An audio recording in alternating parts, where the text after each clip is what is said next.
Well, that threw off my groove. You're welcome. Good evening, my darling batlings. I've updated my mouth rigging, and I'm gonna see if I can get Sheba to do a little bit of redrawing on the upper teeth to make it a little bit easier for me to rig in the future without me having to distort the shape of the teeth. So keep an eye out for future updates on this model. But I wasn't satisfied with how the rigging was last night. This one I feel is a bit more expressive. Although I still do need to work on making the smile more noticeable. Yeah. Hey, Dash Cat, glad to see you again. I finally got to have a chat with Dash Cat earlier when we were all in a stream in my server that Nico was doing of playing Sonic the Fighters and Skullgirls. Yep. Also, Kier, I'm so jealous of you for getting a free hot chocolate at Starbucks. Starbucks has some of the best hot chocolate. Apart from, homemade hot chocolate. Yes, Dash Cat confirmed that he does indeed have a voice. But now the question is, does he have a face? We're not asking people for face reveals, dude. We're not doxing people. No, I know. I was just We're not that one VTuber agency that dox their own users. Yes, Dash Cat has a voice. Yes, Dash Cat does indeed have a voice. It's a very nice voice. I like his voice. Yeah. Yes. It's a very good voice, yes. Good choice for voices. Don't even know where I'm going with that. Anyway, tonight we're doing some more Peace Walker. Pizza time. No, it's not pizza time because I don't have any pizza. All I've got is ramen and spaghetti. And popcorn. Not like fresh popcorn either. I'm out of Jiffy Pop. So I'm down to the pre-pop Dollar Tree popcorn. Which is like surprisingly good considering it's Dollar Tree.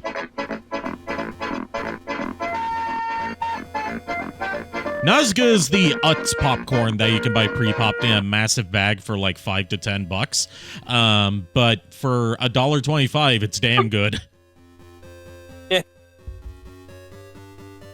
I don't know what it is. I'm not a big fan of popcorn as much as I used to be. Like, I will go for I'm a sucker for the gourmet popcorn I used to sell when I was a Boy Scout. Oh, I thought you were going to say you're a sucker for the gourmet popcorn from Orville Redenbacher. Yeah, no. I'm more their idea of gourmet popcorn is just regular ass popcorn. Yeah, no, I'm talking about the official Boy Scouts of America, or at least I think it's still official. I could be wrong. It was official when I was a scout. Trails and popcorn, and the caramel corn was just the best. Anyway, enough talking about food or else I'm gonna get hungry again. I just ate for the first time today right before stream. That's why I'm starting a little late. That and getting too into Nico's stream. So let's switch on over here. And honestly, the way I see it is... turn on the capture card source. Let me fix that. There we go. And let's start and stop the music before I get a content ID claim from the Nintendo Kyoto Ninjas.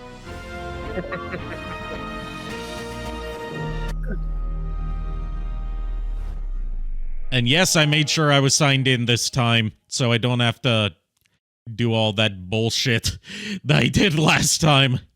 I almost forgot to cut it out of the VOD, even though I told myself on stream to cut it out of the VOD. Are you sure about that? Yes, I am sure that I told myself to do that. And I almost forgot because I exported it once and was about to upload it. Then I was like, oh shit, I remembered. I told myself to cut out that part of the VOD. So I had to go back and re-edit it and then re-export it, which takes a while in Premiere. That's no good. Also, Premiere, all the Adobe apps updated themselves at some point yesterday and uninstalled the old versions, but left the old versions of Premiere and After Effects. So when I was trying to export from Premiere to Adobe Media Encoder, like I usually do just for convenience, it was like Adobe Media Encoder's not installed. I'm like, the fuck you mean? Like, that's the thing, one of the many things I don't like about Adobe's Creative Suite is it doesn't tell you that it's installing a new version and uninstalling the old version. It just does it. Yeah. It's not like, it's just a patch for the version that you currently have. No, it's a whole separate executable. Oh, jeez. So, like, I have Adobe Premiere 2024 installed, but if I want to use the most recent version, I can't launch that. I have to launch Adobe Premiere 2025. And because of how its file structure system works, if I want to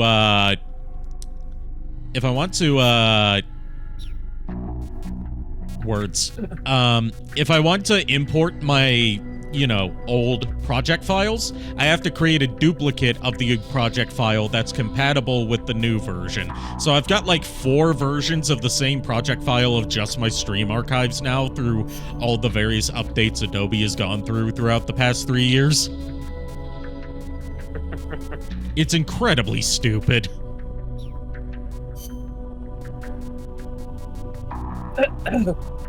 I'll say fuck.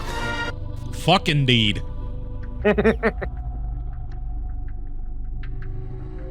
Oh, this time the auto mod got the sound alert. What the God damn it. I'm not allowing that. Like, genuinely, the only reason I have auto mod enabled is to keep people from saying slurs. Because I know there are people on Twitch that would do that. See, it didn't catch the it caught the censored fuck from the sound alerts bot, but it didn't catch you saying an uncensored fuck. That's why it's so stupid.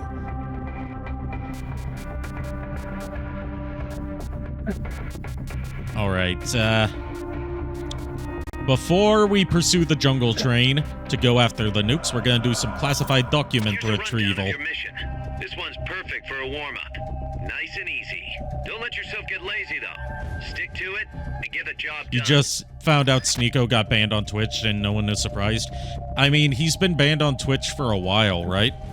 He barely streamed on Twitch for a long time because he moved over to Kick.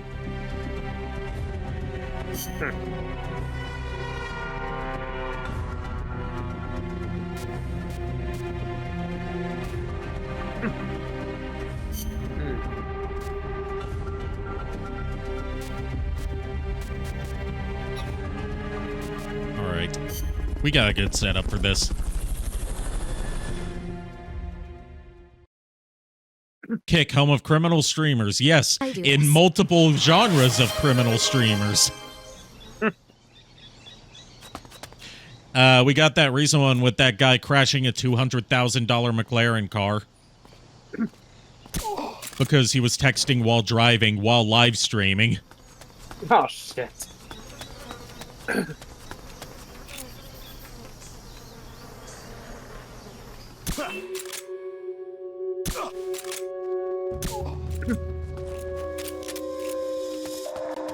Yeah, that guy's also a total creep, from what I've heard. Jay Aubrey, who's a good commentary channel that I've been getting into for the past year or so, has a good video on like all the different criminal streamers on Kick, and covered that guy as part of it.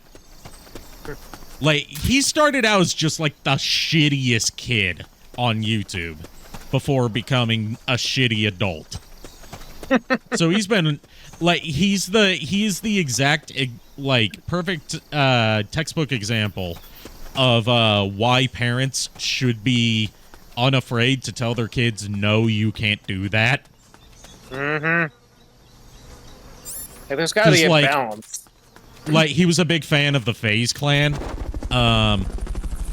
You know, that gaming live streamer group. And like one of his videos when he was a kid was him having his mom drive him to the FaZe Clan mansion so he can try and meet them in person. Oh, jeez. Fulton recovery subject confirmed onboard helicopter. That guy's 3 years older than you and makes you sad. Yeah, he was still streaming after the crash. Like, his buddy, who was also his cameraman, got injured, and he was still live streaming it instead of making sure his friend was okay. Yeah.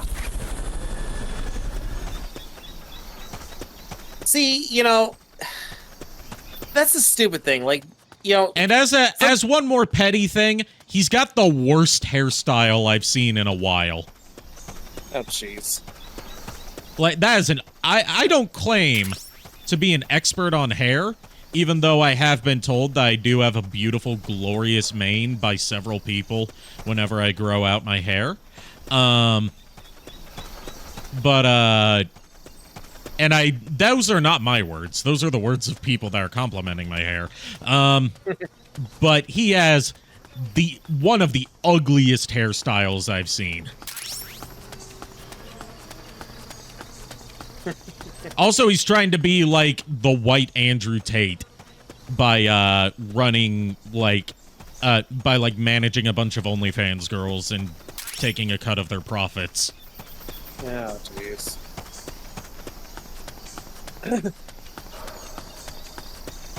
Let's see if he goes full Andrew Tate by allegedly committing human trafficking and then moving to Romania in order to avoid the charges. You're thinking of getting extensions for your dreadlocks? Didn't know you had dreadlocks. Oh my god. I haven't seen Dashcat in person, but like, you sound like you look awesome. Indeed. But yeah, like, take it from somebody who was actually in a car crash recently. To me, I'm thinking like, when I got into the accident, I didn't give a shit about how I was. I cared more about the other party. I immediately, got out of my, the wreck that was my car, and immediately went over to see the other person to make sure she was okay. That's what you're supposed to fucking do. Oh, and he tries to deny it, but if you look in the footage from his live stream, you can see that not only was he texting while driving while live streaming, he was also speeding while texting while driving while live streaming. Ah, lovely. So this idiot is just basically an all-around piece of shit. He was going like 75 when he crashed. Right.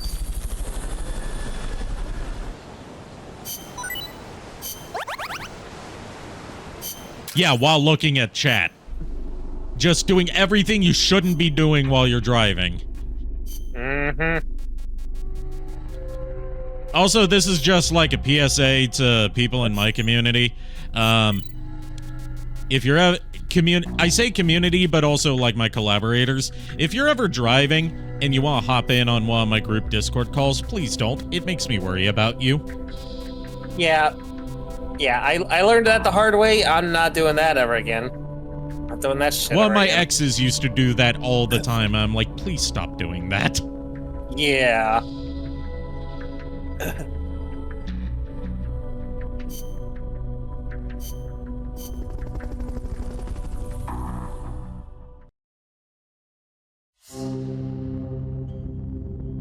All right, now it's time to pursue the jungle train.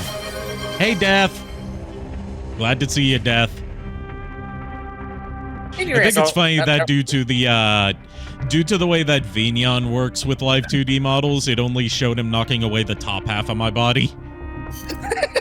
Yeah, just knocks away the bust.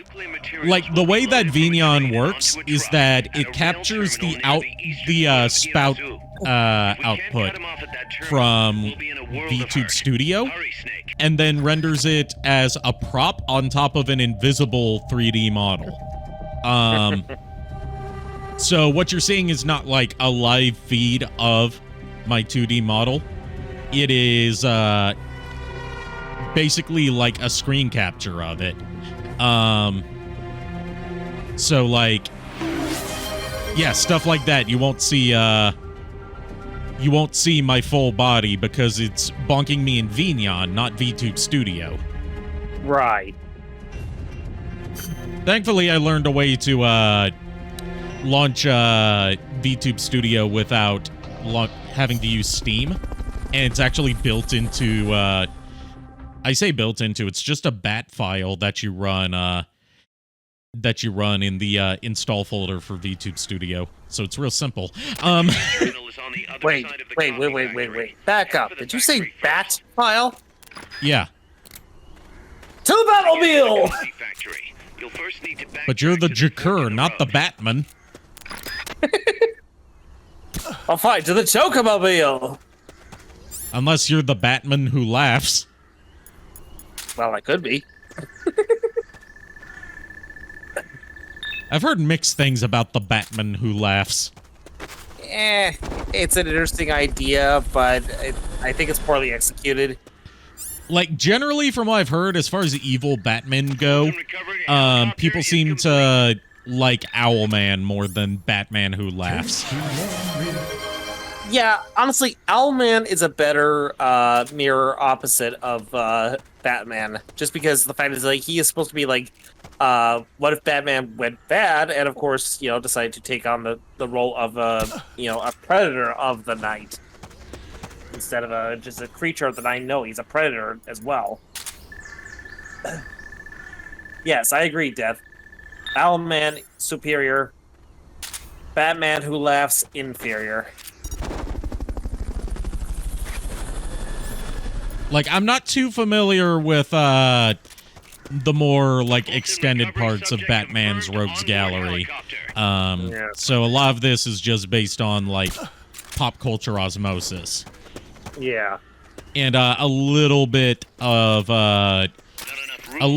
viewing what is it? Batman Brave and the Bold. Yeah. Like, that was my introduction to Etrigan.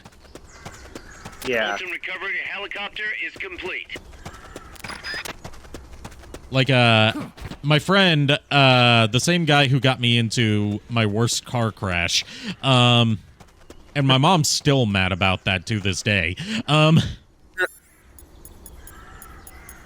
I should have brought C4 with me. I'm gonna have to restart the mission. C4 what? Or rather, exit the mission and re-enter it so I can blow up that wall. C4 what? C4D's nuts! There it is. I like Thomas Wayne whenever he pops up. Yeah, like, it's interesting how, like, in that Flashpoint universe, where Bruce Wayne dies and Thomas Wayne becomes the Batman. Goodbye, Jonker. From Yeah, I know that video that Gianni Matrograno made with the Joker doing the whole "Do you have Prince Albert in a can?" Yeah. Goodbye, John. I have to go down on Catwoman. Goodbye, Jonker.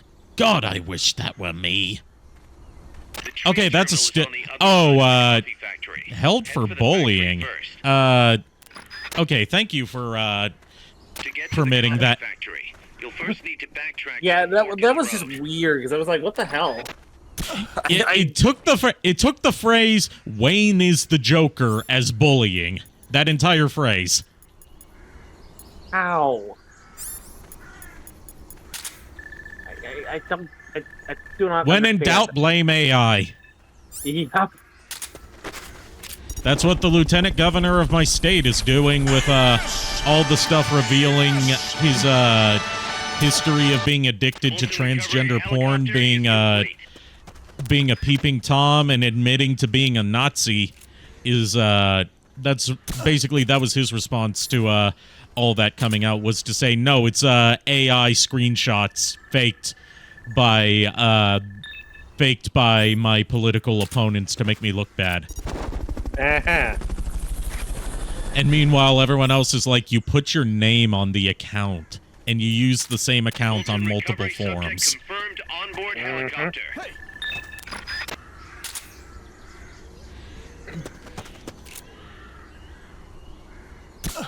Also, I would love to share this sometime if I ever decided to, you know, go full on with, like, doing anything political related on my streams. There is a song by the owner of a porn shop near my town about how the lieutenant governor owes him money for making a bootleg porn tape for him that he never paid for.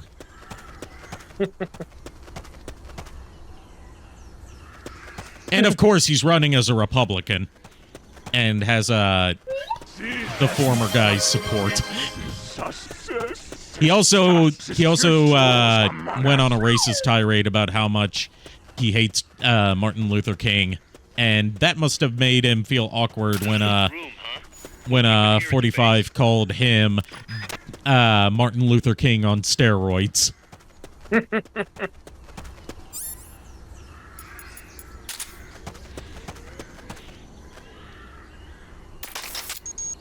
But yeah, you're right, Dashcat. It's always the people who are addicted to trans porn that are the most transphobic. Mm-hmm.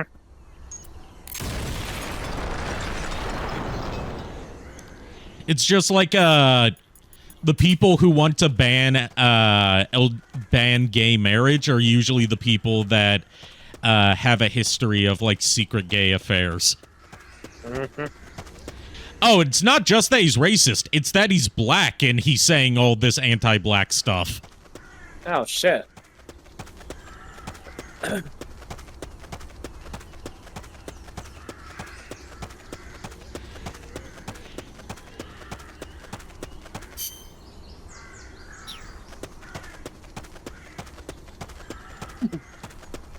Yeah, I can't say the word of what a lot of people would refer to him as. Don't say it in chat either. I don't want those words being in my chat. But I'm pretty sure Kier, at the very least, is thinking of the same thing. Yeah, Kier is. There you go. That's a nicer way to put it, Dashcat. He's a pick-me.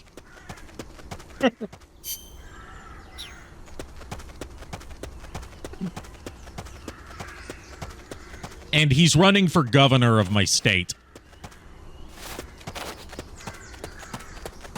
This is impressive, disturbing, and makes me uncomfortable. This is impressive, disturbing, and makes me uncomfortable.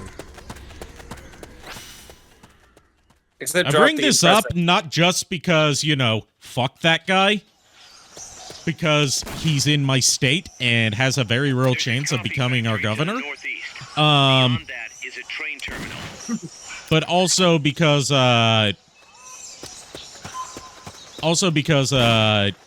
anytime that my state is in the news, it's always for something horrible going on, and I'm fucking sick of it.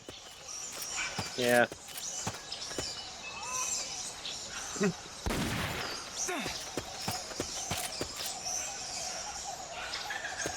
Want me to take care of boss?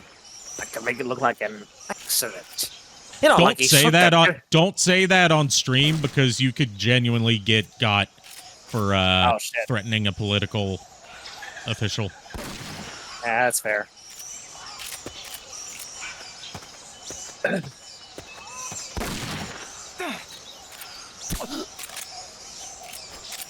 You can't wait to move out of the state you live in. I would love to move out of the state I live in, but I'm too attached to the people in it to move out. It's like a damned if you do, damned if you don't situation. Yeah.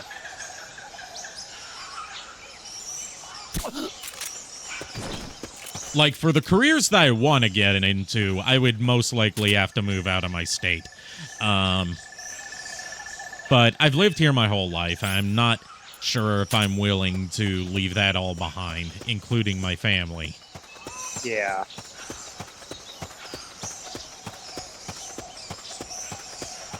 That's understandable.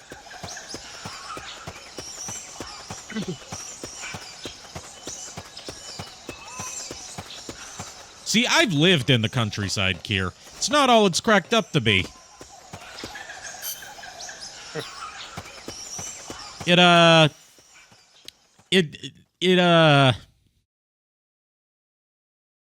You meet some really interesting people in the bad way there.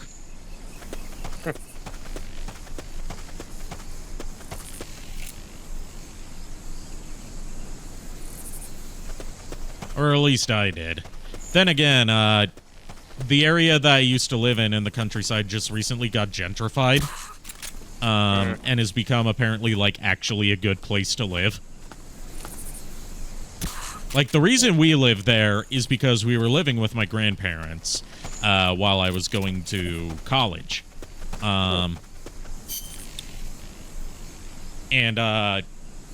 because it was a town that was about, like, an hour away from the college I was going to. I didn't really like it there, but it was cool living with my grandparents. Like, my mom was there, too, so it wasn't like it was just me on my own. Yeah. But still, it was cool living there, but I would not want to really go back to living there. It just wasn't a good fit for me. There wasn't really much community stuff for me to do. Yeah. There was very poor infrastructure, a lot of gang activity. Yep.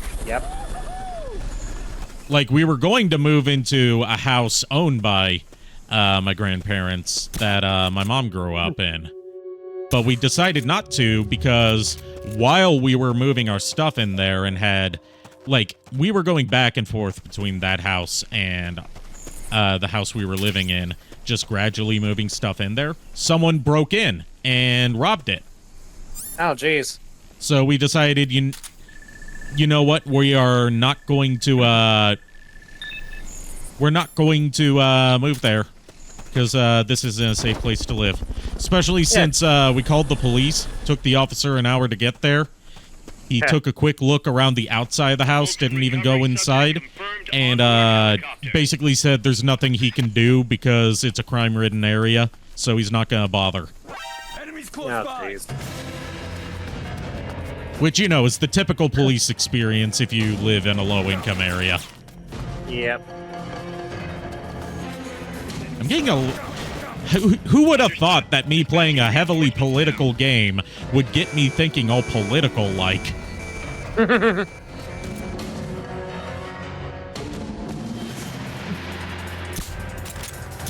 And, Dashcat, about, what you just said, I saw a similar thing when I, stopped at a gas station bathroom on the way home from my dad's once, except, it was a lot more explicit. It was like, fuck, and then hard R N-words carved into the bathroom stall. Oh, wow.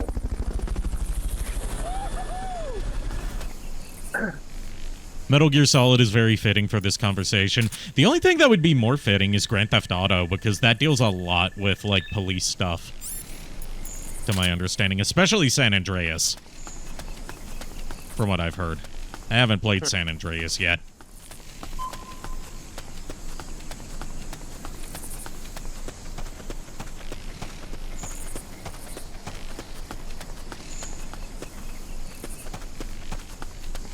You know what, there's a meme video. I say meme video. It became a meme because it was featured in that important videos playlist pretty early on. And it is an ad for a truck stop that, I've actually been to on the way home from my dad's. It's like, come to Love's Truck Stop, where you can get, pocket knives, beef jerky, auto supplies, and medieval combat armor. Jeez. And yes, they do actually sell medieval armor there. What the fuck? Don't you think... I would think you would need, like, a permit or something for that. They don't sell the weapons, just, like, helmets and stuff. Oh, okay.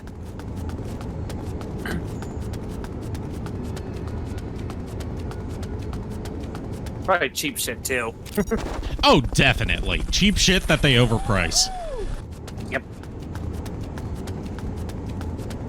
As is the truck stop way. Yep.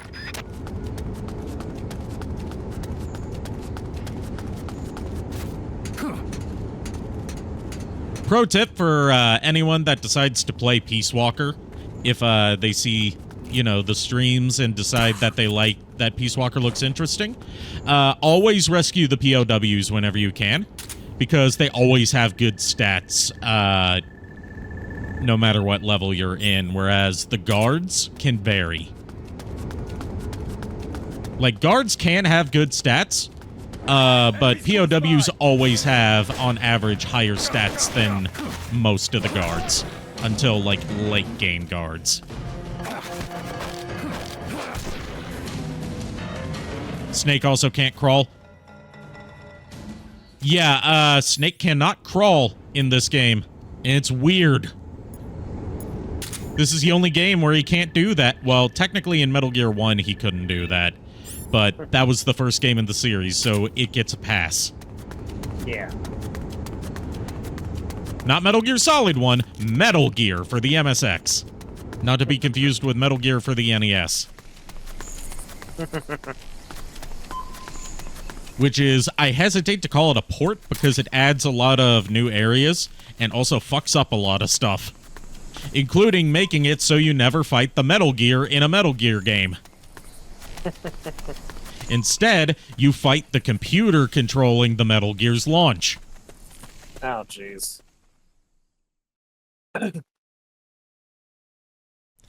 Oh, and if you want a good laugh, you need to read the box and the English manual for the NES version of Metal Gear, because Konami in that era just, like, gave zero fucks and just, like, didn't bother properly translating and localizing the text in the manuals. They just made up their own shit. Like, like, if you know the general plot of Metal Gear, it's like, you're sent in there to stop, the forces of Outer Heaven. You don't know that their leader is Big Boss because he's your commanding officer. It's what we in the industry call a plot twist. Understood. Maintain heightened alert. You hear that? Gunshots! But in the NES manual for the English version, they wrote in, like, the forces of Outer Heaven led by the war criminal Vernon, Commander Vernon, like, no. It was like Commander Vernon Katafi. Instead of, you know, Muammar Gaddafi. Oh. And it said that your commanding officer was Commander South. Which was a play on Oliver North. Oh, jeez.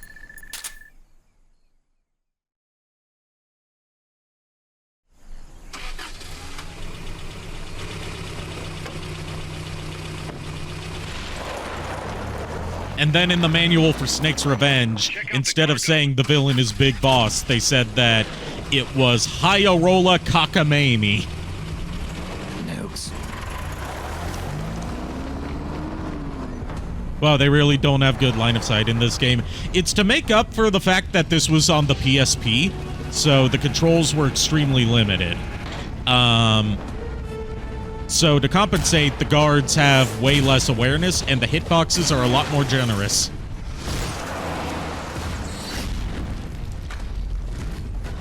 So, in turn, when they remastered it for the PS3 and 360, which you can get this on Xbox and play it backwards compatible, on the digital store,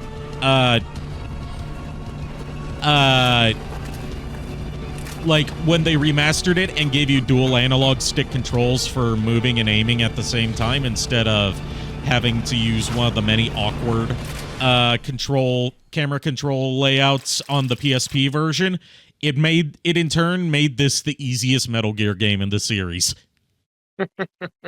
Because you've got stupid guards with forgiving hitboxes, and now you have better aim.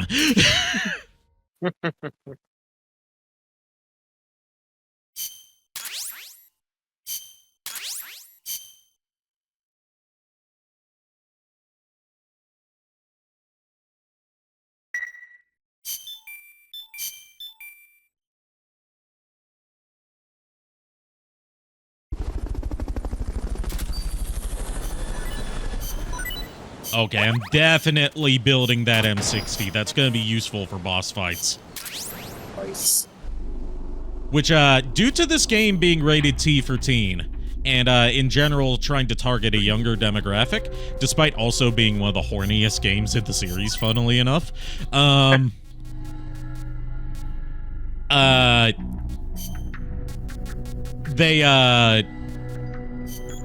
they don't have you fighting any humans in boss fights in this game. They're all either, like tanks, helicopters, APCs, or one of the, sort of proto-Metal Gears, we'll call them, even though the game calls them AI weapons. Yeah, this is rated T. There is no blood. There is minimal swearing. You don't even have a knife. You have a stun rod. Yeah, they were aiming for a younger demographic. With Peace Walker. It's weird to think about that.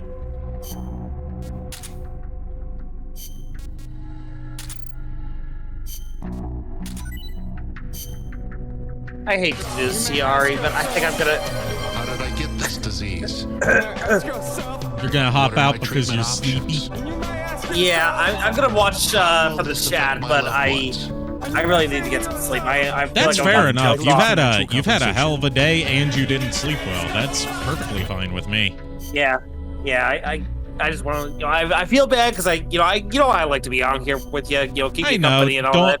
I know that me saying don't feel bad is not going to change you feeling bad, but I'm gonna say it anyways. Don't feel bad. I understand. Yeah. It's not your fault. I hold no ill will against you. Get some rest. All right. Well, you have a good night, Ari, and good night to all of you in chat. Laters. And, just in case anyone else decides they want to join, Kier, if you feel up to it, you can join. If not, I can do the rest of this solo, I guess. I say I guess as if I'm, like, unsure about it. Like, oh no, what if I have to do it solo? I can do this solo. I did my first year of stream solo. First year and a half of stream solo. Well, anyway, you have a good night, Ari. I'll be watching for the chat. Thank you. Have a good rest.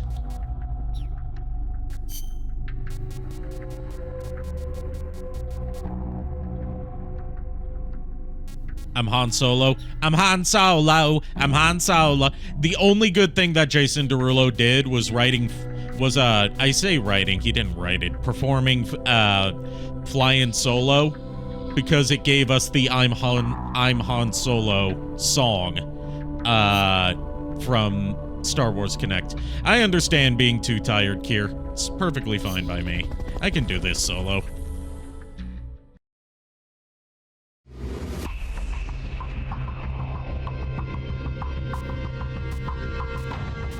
I'm almost afraid to ask, but, like, since we've finally spoken now, Dashcat, since you've been a longtime supporter, you're open to, maybe join tonight if you feel like you're up to it. Not trying to pressure you or anything.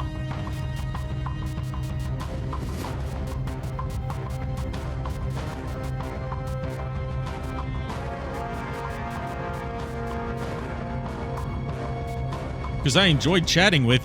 Yes, really, I enjoyed chatting with you earlier. You're real fun to talk to. Plus, you're already fun enough in chat. You're one of my favorite chatters. So, I'll go ahead and add you to the group.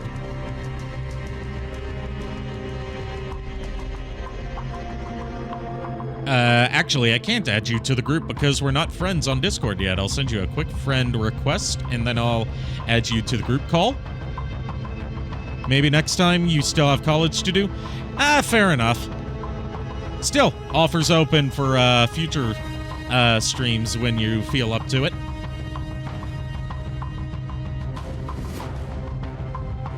Let me fix my tracking here a bit. Tomorrow, I'm not going to be streaming tomorrow. Oh, you mean you have college to do tomorrow? Okay. I'm guessing that's what that means, because I'm not streaming tomorrow. Perfect for a warm-up. Nice and easy. Don't let yourself get lazy, though. Stick to it and get the job done.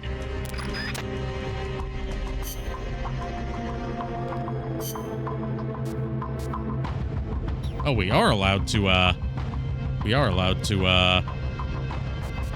play a snake in this one. I misread that. Okay, I'll try to join when I can. Yeah, sounds good to me.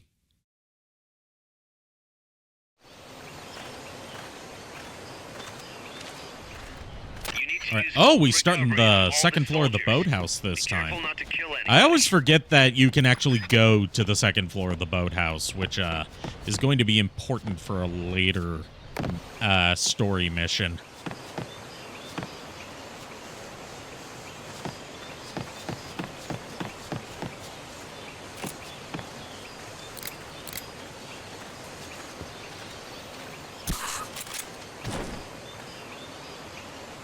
Just pulled me up on your TV. Hell yeah, getting the full screen view. Look, Ma, I'm on TV.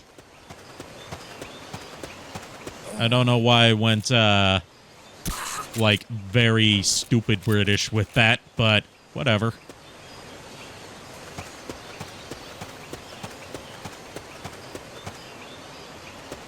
Full Arikado experience. Yes, the full Arikado experience. Sounds like something you would see in like one of those Trucktober commercials.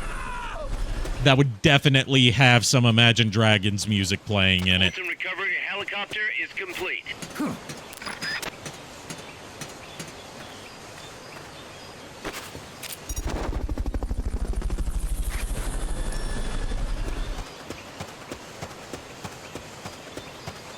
Fulton recovery subject confirmed onboard helicopter. Sounded like Dubas Goobas's impression of the Beatles. Nah. That what I was doing was like, you know, like a simpleton British man, where it's like, it's too scratch, mate. Whereas Dubas Goobas's Beatles are like, is like, what do you mean, my friends who don't hate me? I hope. The problem is you've been building a big shitball. What's wrong with my shitball? I'm a beetle. That's what beetles do. See, the problem is you kept making them before you metamorphosized into a beetle. Fuck you guys. It's me or the shitball. That is not a hard question. Get out of here with your shitball.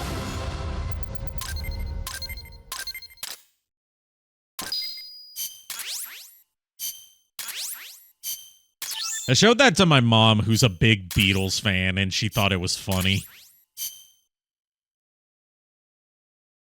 What's funny to me is that she's a big Beatles fan, but up until a couple years ago when I bought one for her, she never owned any Beatles records. I say she's a big Beatles fan. She's mostly a fan of John Lennon.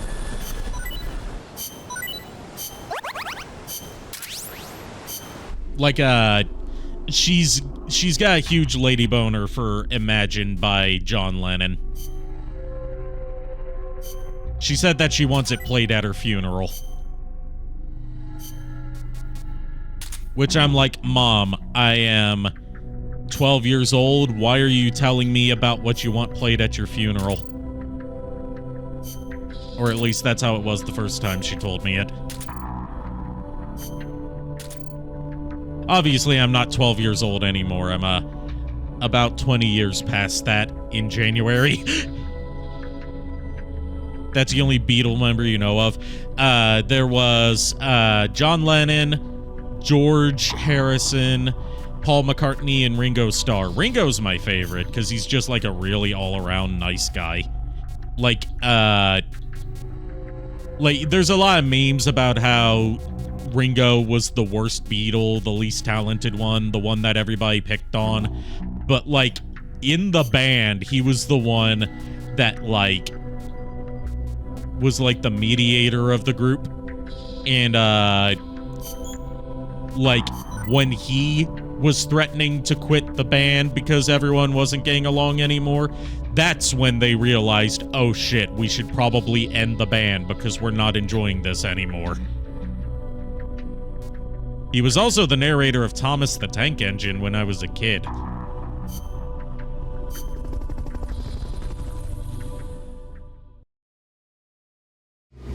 Yes, he was the glue that held the band together. He wasn't the best songwriter or the best singer or like the most musically talented, but he was the glue he was the heart of the band.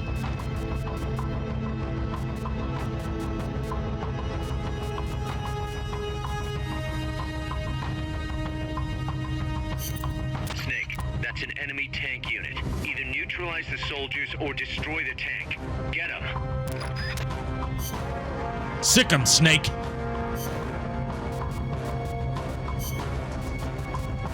Survival.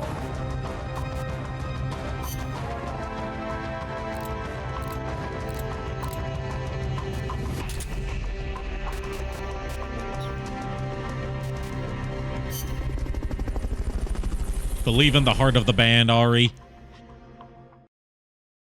Yo, Thomas the Tank Engine was kind of scary, not gonna lie. It had a lot of dark moments in it, and it makes sense when you find out it was based on a British children's book series from the early 1900s. Like, when you find that out, it's like, oh, that's why it was scary and depressing at times.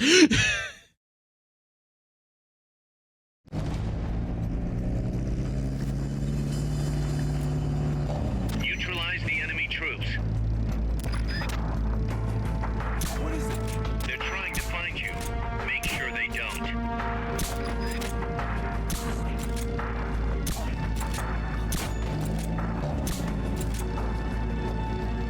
Someone attacking?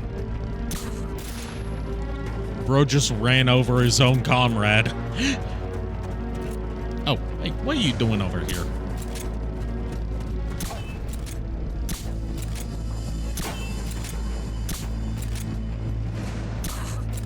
I always thought this was a cool thing that this game added that was not in previous Metal Gears, or at least as far as I know. Certain enemies in this game wear helmets, and if they're wearing a helmet, you cannot headshot them until you knock the helmet off.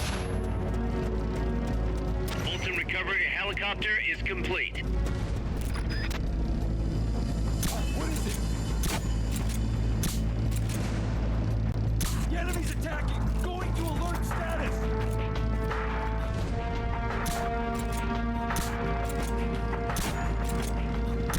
What is it?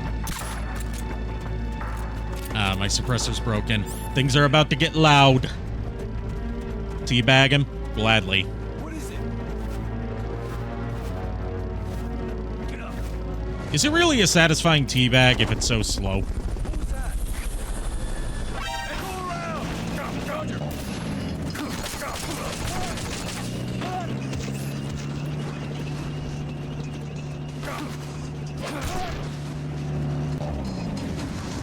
Go around!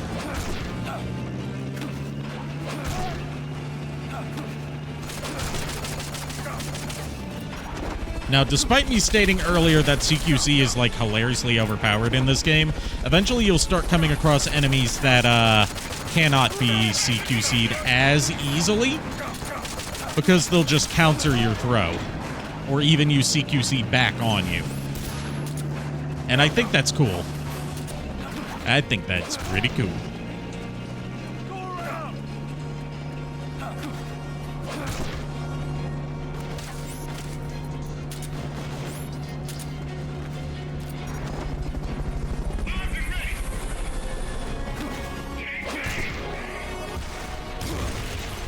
Oh shit!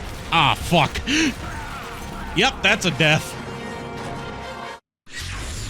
Are you alright? Technically, you didn't kill him, so that shouldn't count against you. No, it does not. As far as I know. They give you a lot of ammunition for your tranquilizers. Yeah, they give you ammunition for whatever weapons you happen to be carrying, I believe. Do it. And for these kind of battles, I'm usually carrying my tranq pistol. The enemy's attacking. Going to alert them.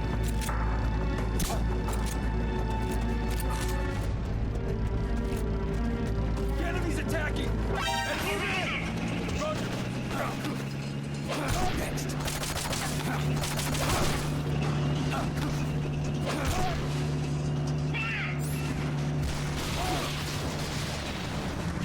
Dude, did you just launch a box at me? That's my job. I'm the one that gets the cardboard tank eventually, even though I don't think I can use it in single player.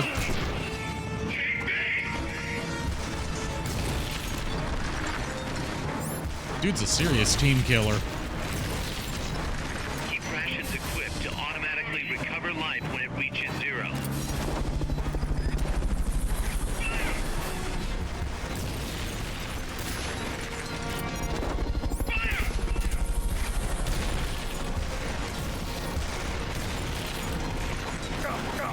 And to think this still isn't as badass as the time that Solid Snake took out a tank using only grenades by throwing them down the hatch.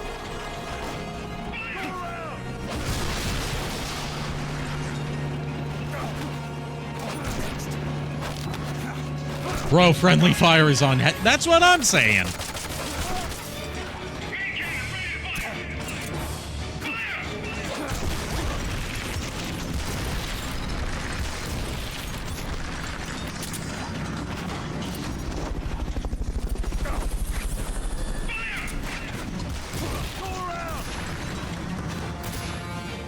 I should probably rethink my strategery.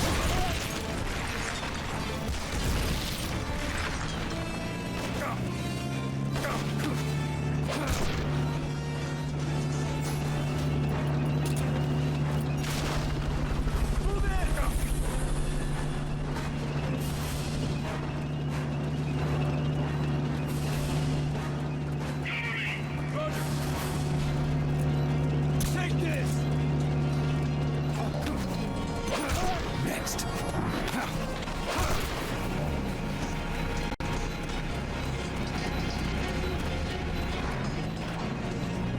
How am I still alive? Rations. Instead of nanomachine, son, it's rations, son. Sorry, rations, son.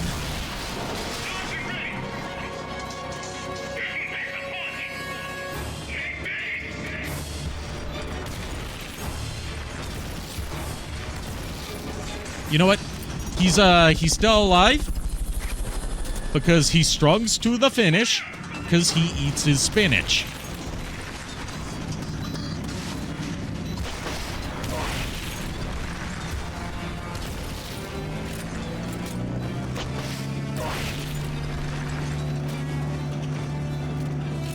I mean, just look at you've seen Metal Gear Solid 3. Big Boss will eat anything.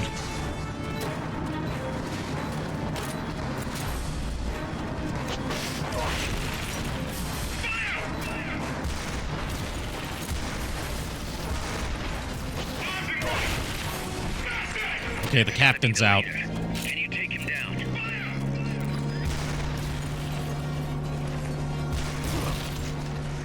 Ah, I was so close. Yes, he eats tree frogs. Someday he'll feed on a tree frog. I almost forgot that I had fresh Irish tea here and haven't been drinking it, so it's cold now.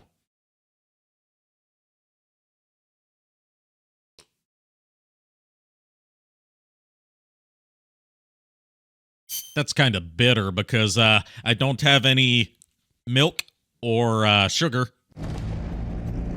So I've got to drink it black. Okay, I'll hydrate. Let me grab some water. I got it right here.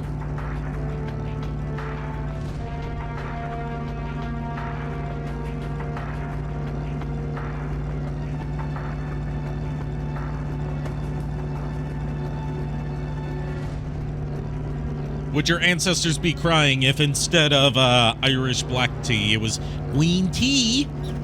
Don't worry about the tank. Just focus on the troops. They haven't seen you yet. perfect. Now's your chance. Something's here. What is it?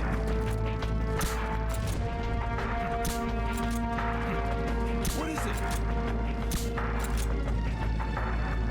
Someone attack. The enemy's attacking. Going to alert status. Roger. Go.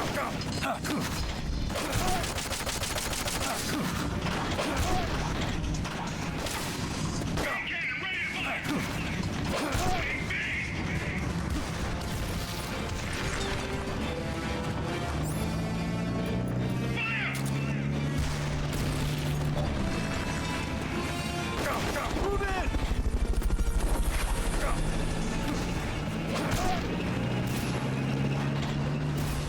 Dude narrowly avoided getting his head run over. Damn, he's lucky. We were about to have a, what is it called? Order of the Black Eagle moment here. That is a reference that I can guarantee no one in my audience is going to get.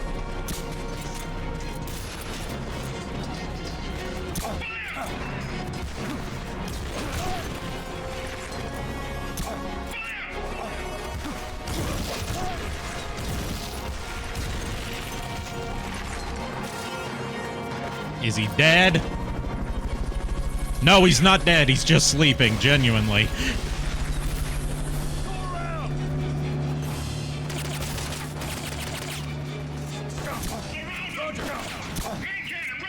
Rations equipped to automatically recover life when it reaches zero.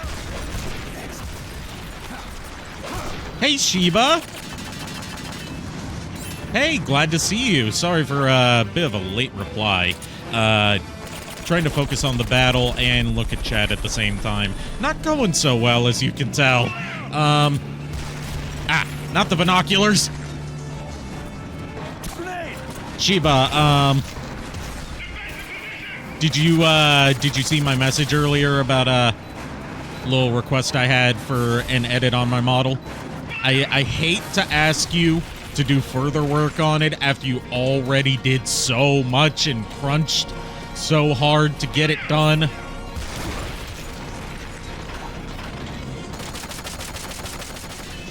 But it would really make rigging my model so much easier without having to distort the shape of the teeth.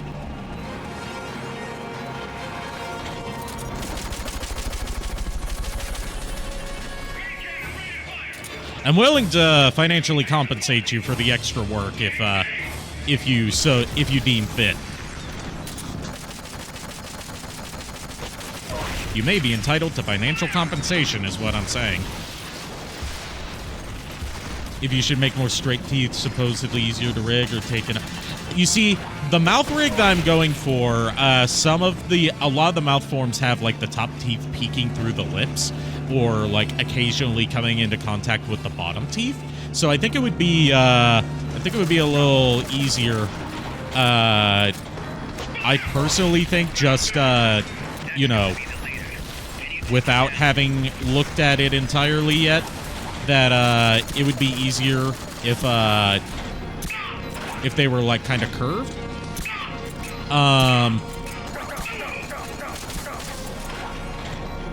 But just to make sure, so I don't have to ask you again. If I find out it's not the right thing, and then have to ask you to make another edit, maybe do both, and like have them as separate layers on there, in the mouth folder, so I can try out each and see which one works best. I can tip you extra on the next half of the pay if I want, but no pressure to put in extra. Thank you. Thank you. You are so accommodating. I love that about you.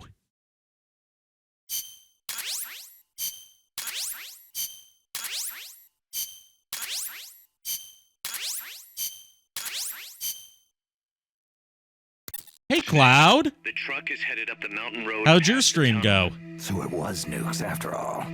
What now? Their main base is up ahead.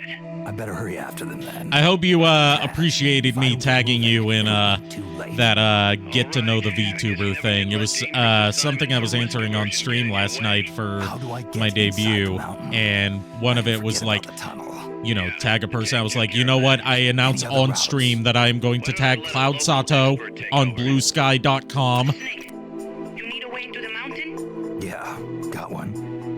Let's see. Do you remember that precinct I was in?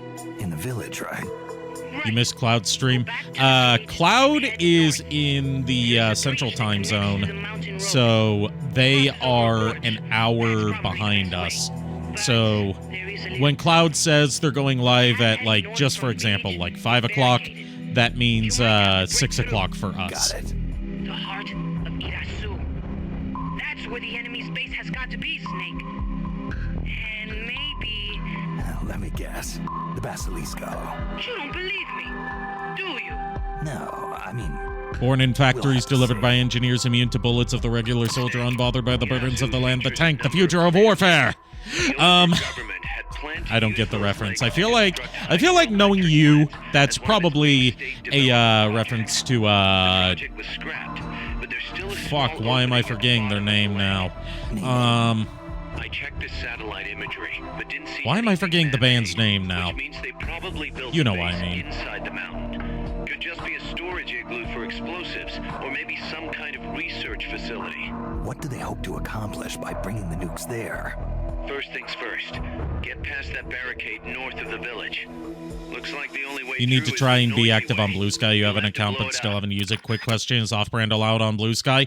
Off-brand is definitely allowed on Blue Sky, and you can manually mark it as not safe for work for either real life or cartoon off-brand stuff, just to make sure that people don't accidentally open it on their timelines. And since there's no algorithm and no shadow bans, you won't be disincentivized from posting your work if it's not, 100% say so.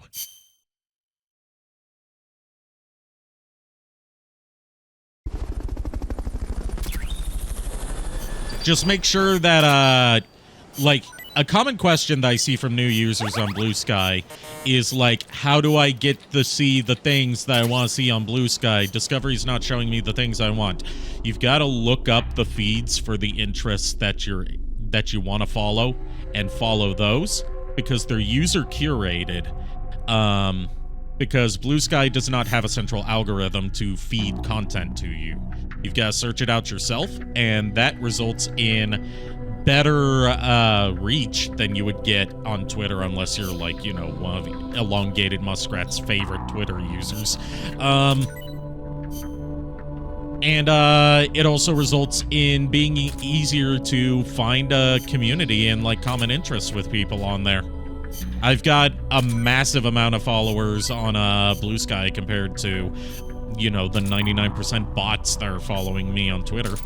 And I've enjoyed interacting with them. I found a whole new Discord community to interact with because of that.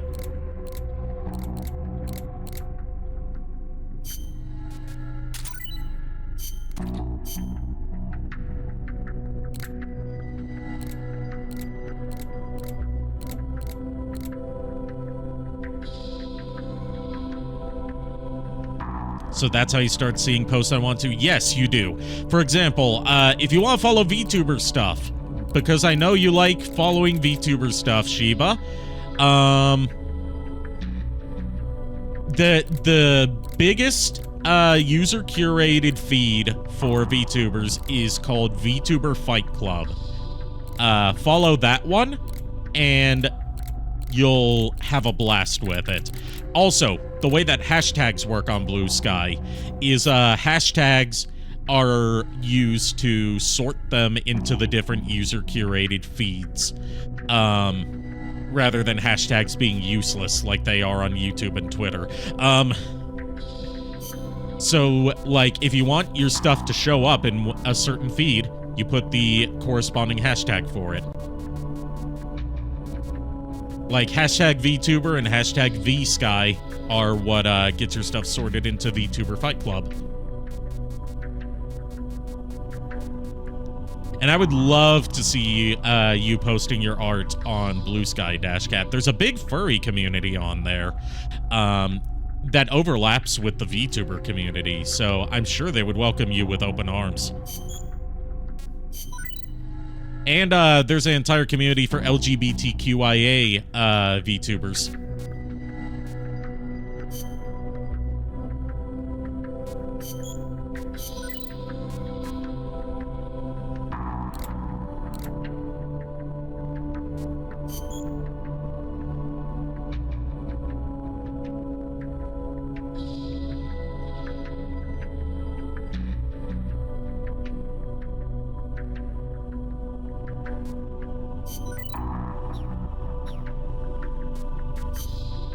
Alright, so we got that. We got the tank taken care of.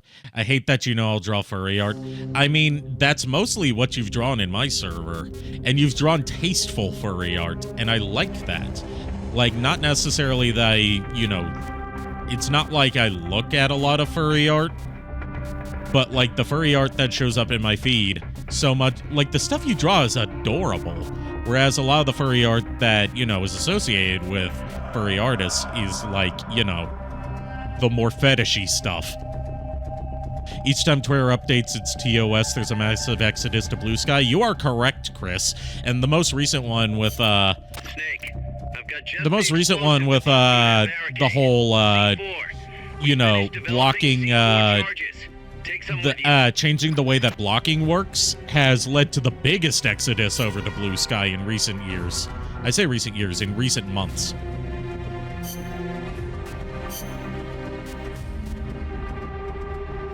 Survival.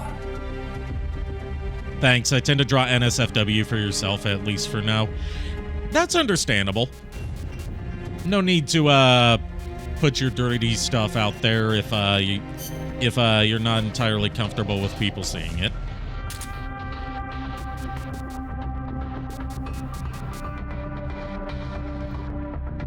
I love that Automod said held for sex words.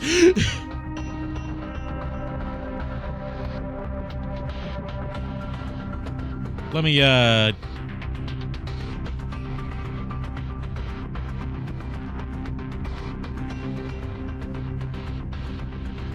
That's no good. There we go. I allowed it for you. But yeah, instead of like that is an interesting term for the Automod to use. It's did you post art of your human OC? No, you've only posted art of your persona and your OCs.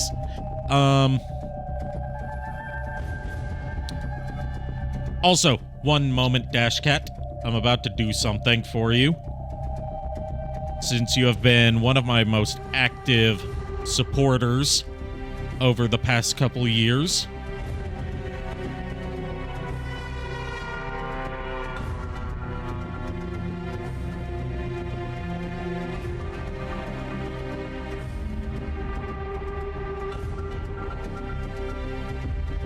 Say hello to our newest mod, Dashcat.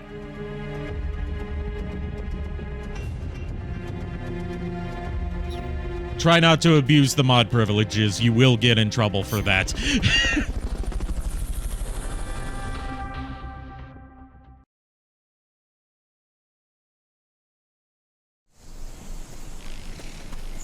Yes, you are now a mod.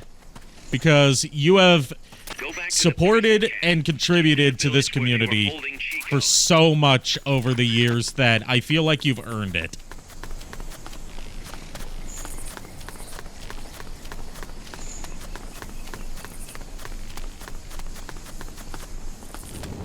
You can't wait to abuse your power. That's the spirit.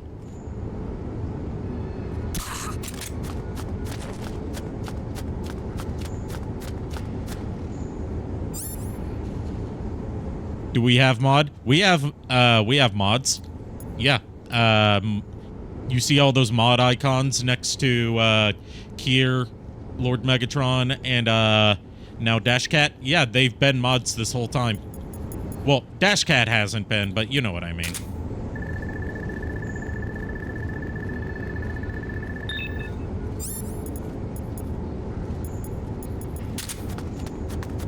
You posted your human OCs and general art.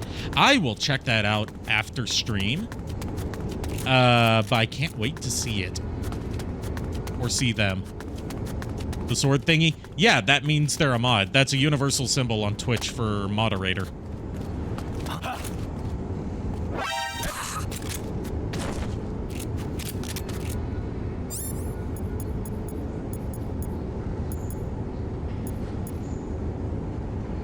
And what's the diamond for?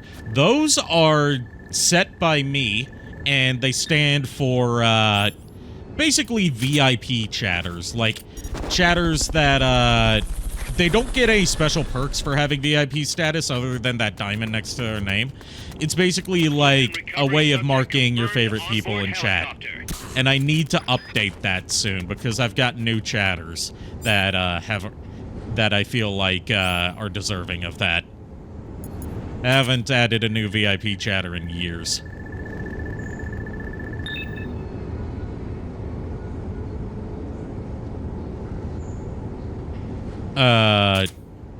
Or the brute and color palette. I don't know what you mean by brute, but,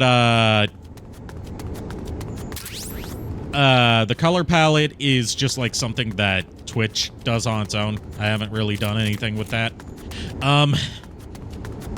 I don't know if I can do anything with that. I don't think I can.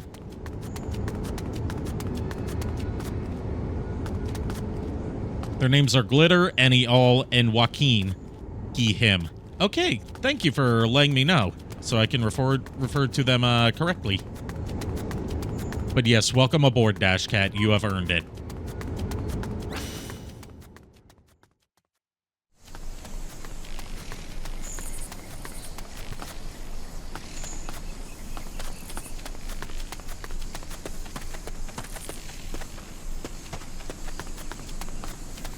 This has just been like a good, wholesome day for me, my friends, and my community.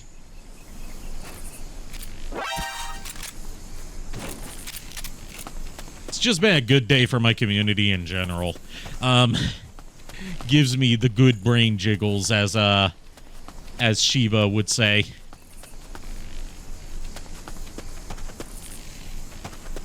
Also, Shiba, I'm going to definitely have to commission some more emotes from you soon, because I'm feeling like having some more cute emotes done in your adorable style.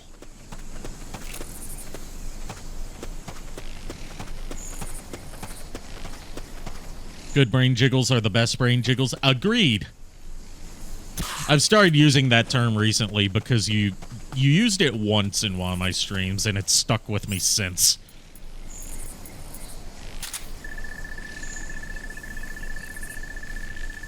I got a PS4 and 5, right? You're planning on buying a PS5? PSVR?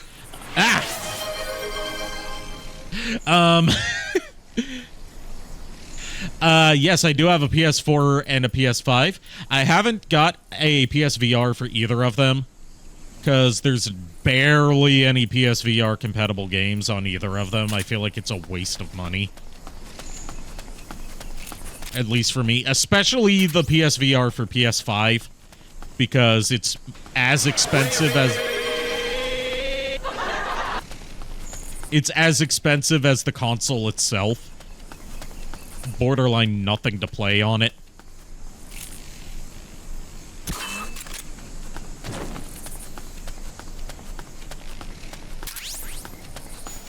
I mean, there's barely any games on PS5. I mean, that's bad enough, but with the PSVR, not only do you need the $500 PSVR in order to play the handful of PSVR games on the PS5, you need to have the $500, soon-to-be $700 PS5 to play those as well. So you need to invest minimum $1,000 into it. But it works for PC, right?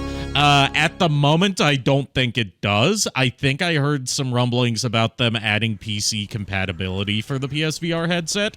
But even then, that's a horrible deal for a VR headset. You're better off getting a Meta Quest 2. Because those run like $200, $300 and have way more compatibility with stuff. And they're easier to set up out of the box due to being able to be used without being hooked up to a PC. They can stream wirelessly to your PC. It doesn't provide, like, you know, a 100% stable connection all the time, but it's more convenient than having long-ass wires running across your floor. Negative. We can't spare reinforcements. You'll have to make do with what you have. PSVR, you think it does, but there's an adapter you have to buy for it. Of course it's an adapter you have to buy. It's Sony. They wouldn't give you all the stuff you need in the box. Sorry, it's modern Sony. They wouldn't give you all the stuff you need in the box. Because Sony back in the day would give you everything except for a memory card. Bolton recovery subject confirmed onboard helicopter. First, equip your C4. You can't plan a charge unless it's equipped.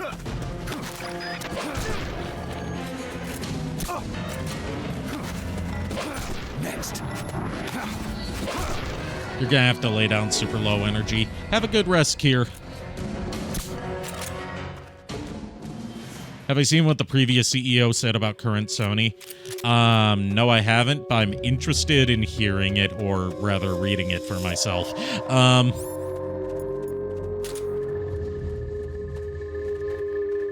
Back when they gave memory cards with games, yeah. Like, I remember, this isn't Sony, but, like, for Nintendo, if you bought the original Animal Crossing, it came with a memory card.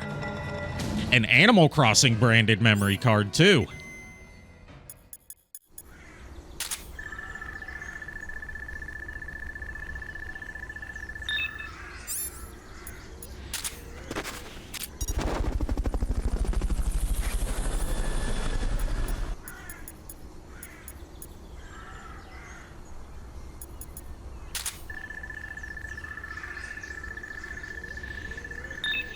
All right, take your time, Dashcat. I'm not going to be able to look at it on stream. You have a Metal Gear Solid 3 Snake Gawk Gawk. I hate that name. That comes with a memory card. I didn't know that there was a bundle that did. Fascinating. Makes sense, though, because I can't imagine... Well, I can imagine it, but it's not, you know, the easiest thing to play Metal Gear Solid 3 all in one sitting.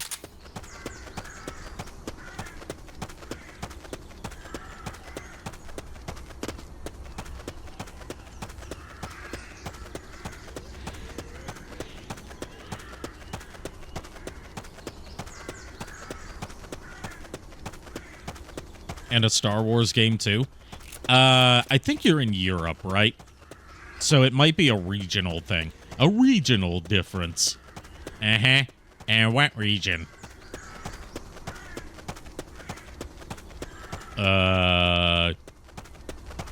Central Europe?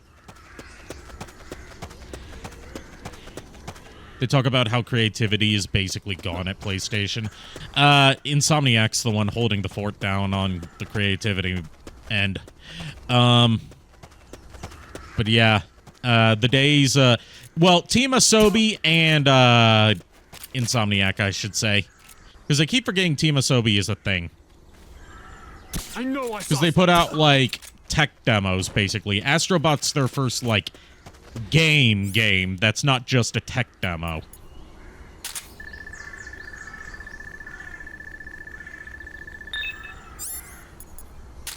But yeah, like, the days of Sony giving us, like, The Legend of Dragoon and Ape Escape and, like, all these cool different experiences, Twisted Metal, just all sorts of stuff that you could only get from Sony's PlayStation division. Those days are gone. There, blow up that barricade. Like, I can appreciate the artistry that goes into creating, you know, realistic cinematic action games. But when that's all that you're making, it becomes less impressive. Excellent. Now, make your way north. Planet Side, that wasn't the PlayStation division, was it? That was Sony Online, which was a separate department. They gave the cat a gun. I've been wondering what you mean about that, Lulu. Also, hi, Lulu. I've been wondering what you mean about giving a cat a gun. Dare I ask?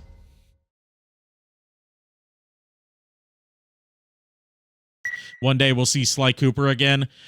One day when what's up? Sucker Punch is done with the Ghost of Tsushima series and decides to revisit Sly Cooper to undo the fuck up that Sanzaru did. Is she with you right now? Nico told me to tell you. That doesn't make it Oh wait, no, now I got it. Let her go. I just remembered. If that's Yeah. what she wants. The Sonic the Fighters thing. Duh. I'm serious. By the way, articles in general for After Stream or Infamous. Okay, I feel like Infamous should have ended with Infamous 2. And it was very clearly intended to end with Infamous 2. Just sit around in sick bay. She has a sense of I would be duty. fine with Infamous just kind of staying finished, but at least getting proper ports to modern platforms instead of having to use the streaming service. Only benefit MSF. I should play Infamous. I have the whole Infamous series. I could do that. But you've got a lot to learn when it comes to I could do people. that. So, where should I should do that. Think it over and find a team for her. Don't worry. She won't let us down. Whatever you say, boss.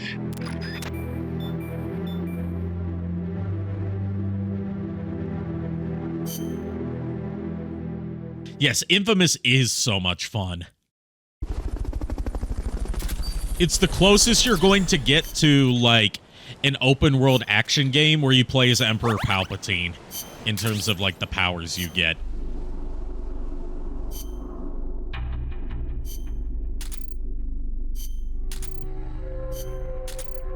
Also, Infamous 2 does a fantastic job of making it so, like, if you decide to go the evil route, it genuinely makes you feel horrible for going the evil route at the end. Like, I usually go evil route in moral choice system games, because I want to see, like, what kind of quote-unquote evil choices it'll let me make, and see just how much of a bastard I can be in the game. Yes, I am that kind of asshole. But, in Infamous 2, I'm like, oh no, I wish I hadn't done this.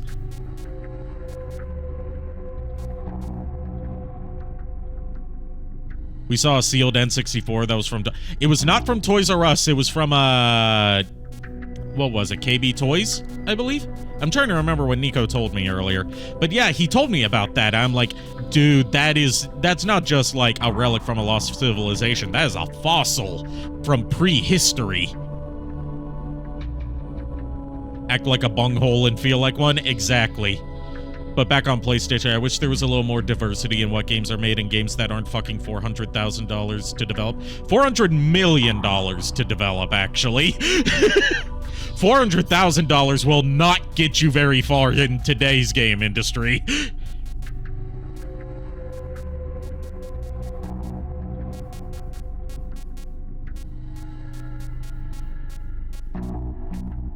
But you meant it was bought. Yeah, it wasn't $400,000. It was $400 million.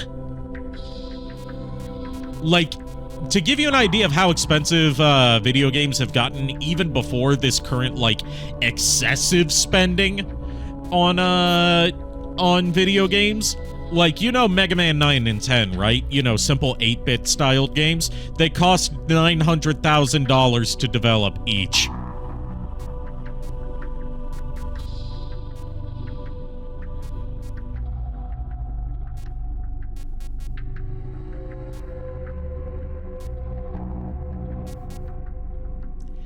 Yes, that is indeed higher than what movies cost, because video games, as they try to be more movie-like, are starting to discover that when you try to make a cinematic, big-budget, action-packed video game to be like the video game equivalent of a Hollywood blockbuster, it's more expensive than making a Hollywood blockbuster because there's a lot more work and tech that goes into making it.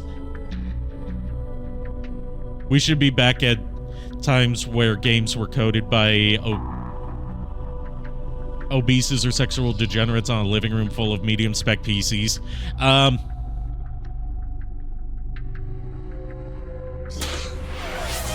I don't know how to respond to that.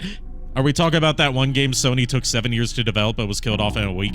2 weeks, actually, and yes, it's called Concord. And what makes it funnier is the same night that Sony announced that they were delisting and discontinuing Concord, Nintendo put up a trailer for the new Mario and Luigi game where they revealed it's taking place in Concordia.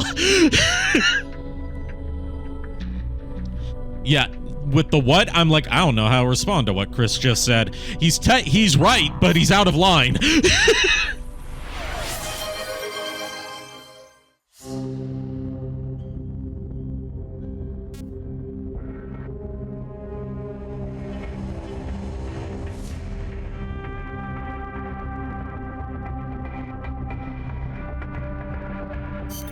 Let's get this mission started. Complete the mission and proceed to the Fulton recovery point so we can get you back alive and well. Good luck out there. Concord makes you sad. Yeah, there's a lot about Concord that's depressing. Like all of this for just not even a terrible game, just one that's bland and unmemorable if it weren't for the circumstances surrounding it. Like, if it hadn't been killed off in 2 weeks and taken 8 years and $400 million to develop, then no one would be making fun of it. They would have just been like, oh, that's another live service game gone, I guess.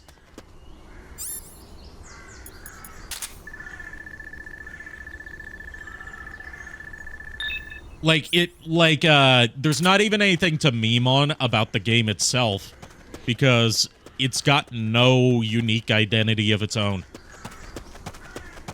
It's got no unique gameplay identity. It's got no unique art style identity. It's got no unique character identity. It's just another AAA live service game. And the only thing that's going to be remembered for is how badly it failed. And I feel like that's the saddest part of the story.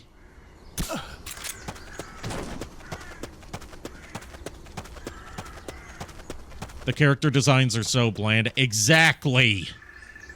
God. And unfortunately, people use that game failing as a reason to be bigoted instead of looking at the actual problems of the game and the gaming industry.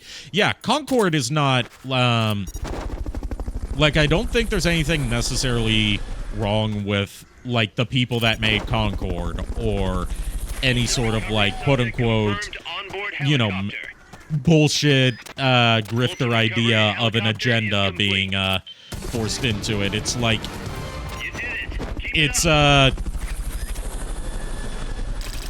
it's just the culmination of everything that's wrong with the excesses of the modern game industry.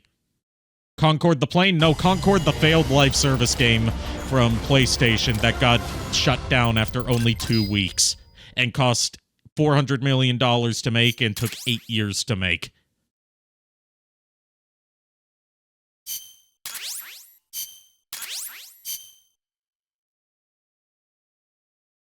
See the OG Bungie development team or id Software. Old school id Software is like peak video game design to me. It's just a bunch of nerds working together to make shit that they think is cool. I wish we could have those kind of game dev environments nowadays, but unfortunately it's too corporatized for that to ever happen again. outside of the indie scene, I mean. Which, like, when you think about it, Doom kind of was an indie-type thing. Because, who were id Software at the time besides the people that made Wolfenstein and Commander Keen? Like, they didn't even have a boxed release for the first year or so. They sold it through mail order.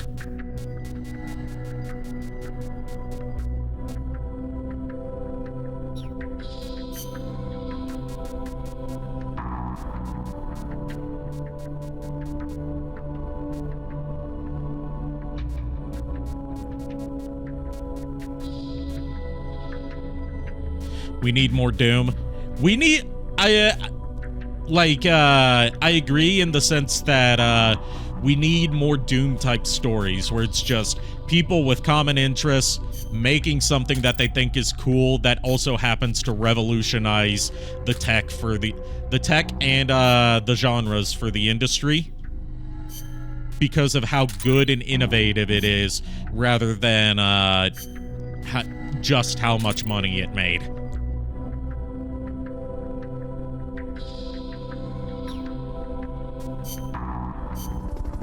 I mean, I'm not gonna comment too much on the whole, like, Phantom looks like human representation of the Soyjacks thing, because I'm not a big fan of, like, the Wojak and Soyjak memes. I think they're kind of stupid. They're just rage comics, but pretentious. But I will agree that, like, the whole hype culture around AAA video games is so stupid and so self-defeating, like... It's not just a hype culture around AAA video games, it's a hype culture around, like, media in general that's really depressing to look at.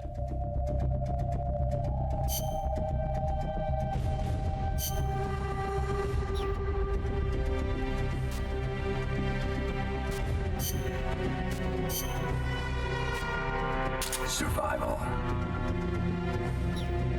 Back then, they were just edgy teenagers. The interesting thing about a lot of video game history is, like, when you look at the stuff outside of, like, Nintendo saved the video game industry in 1983, blah-de-blah-de, 1985 with the release of the NES, blah-de-blah-de-blah. That's not exactly how it was, because it was only the console scene that was dead at the time, and it was only in North America. The computer scene was booming at the time due to the launch of affordable home computers and the ability for anyone with the programming knowledge and the time and the dedication to make their own game and, with the right connections, sell it. A lot of these, that's where the term bedroom programmer comes from, with people that were just casually inventing revolutionary video games that would go on to shape the foundation of the entire medium for generations to come. Just doing that in their bedrooms all by themselves. Maybe with a team of like 5 other people at most.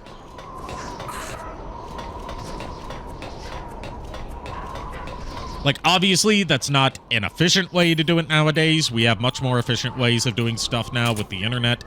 But it's like, you know, it's a romanticized idea of the past that, it's a romanticized idea of the past, and yes, a lot of the stuff that came out of that bedroom programmer scene was absolute trash. The ones that are fondly remembered are the few that rose above the sea of trash to become fondly remembered classics. But that's the case for anything. I don't feel like that specifically applies to video games. That applies to any medium.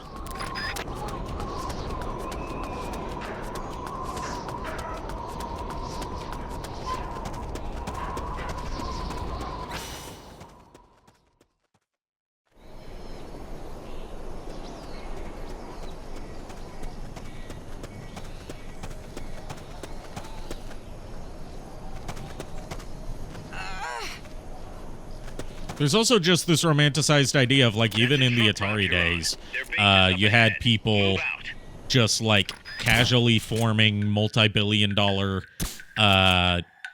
video game companies that would become multi-billion-dollar video game giants that we see today. Activision was founded by a small group of former Atari employees who quit Atari and wanted to stick it to Atari for not crediting them in their games. Because Atari's policy at the time was, we do not credit the developers. Which, it's also wild to think that Activision used to be a place for, like, artistic freedom and respecting the developers, as opposed to, you know, what they are nowadays. What's that? What was that? Very much the opposite. Something there? What is it? HQ, come in. This is HQ. This is patrol. All clear. Understood. I only Return need to 2 base. furry artists and someone that works with Unity to start an indie studio. I can do the coding. See, that's the spirit. That's the spirit. Instead of like, that's my opinion for a lot of, like, the people in the more grifter sphere. You know, people like the Quartering or Geeks and Gamers or you know, all those kind of people that just make a living off of bitching about stuff instead of actually contributing something to society. Get up. What's that?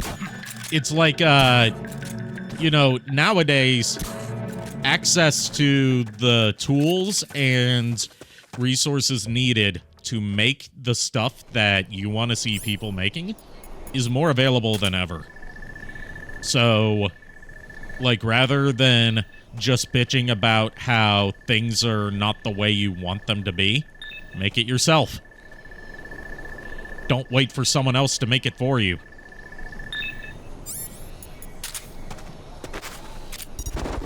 It makes me think of something that I can't remember what director it was. I want to say J.J. Abrams, which I know, haha, J.J. Abrams. But still a smart idea. It's like nowadays everyone has a high-quality camera in their phone. So they could just start shooting their own movie if they wanted to. They don't have to deal with the Hollywood system. All right. Those people have monetary incentive to be negative until YouTube cracks down on their bullshit. That won't change. Oh, yeah, 100% agreed. That is the unfortunate truth of the matter. But, you know, ideally, I would like to see these people try and make something rather than make something of their own instead of just bitching that people aren't making what they want. Partly so, you know, they can put their money where their mouth is, and partly so I can laugh when it turns out to be shit. Like that Spider-Man fan film that had all that controversy behind it and turned out to be just mid at best.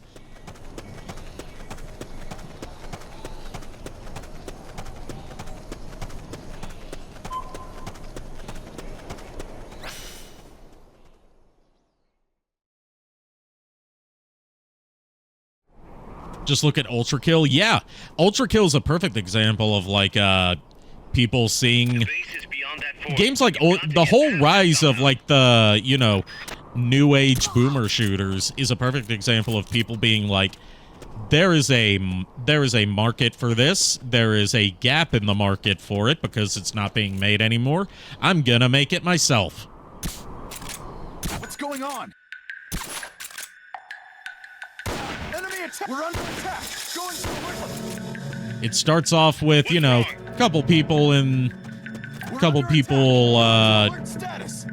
getting an idea and working on it from home, and it turns into a multi-million-dollar IP, if not an entire franchise. Just look at, I know this is like, haha, funny meme game nowadays, but just look at Undertale. Yes, that had a Kickstarter behind it, but the point still stands. Toby Fox had an idea, he saw it through, and he made it outside of the studio system. Used to make WODs for Doom or maps in Postal 2. That's awesome.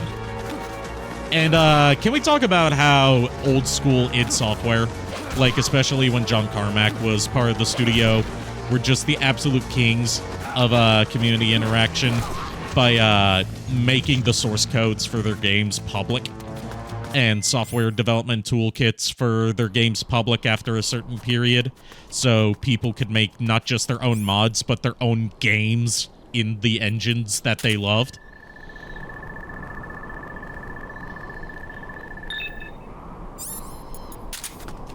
Like, the only companies that are kind of doing something like that nowadays are Epic with the Unreal Engine licensing, and Unity. But even then, Unity still tried to fuck stuff up. I say Unity tried to fuck stuff up. John Riccatello tried to fuck stuff up. Helicopter is complete. There's a reason that John Riccatello was the inspiration for the main villain of No More Heroes 3.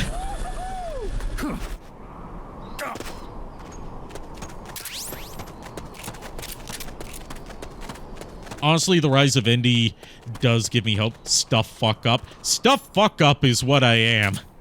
I fuck up stuff, so I am a stuff fuck up.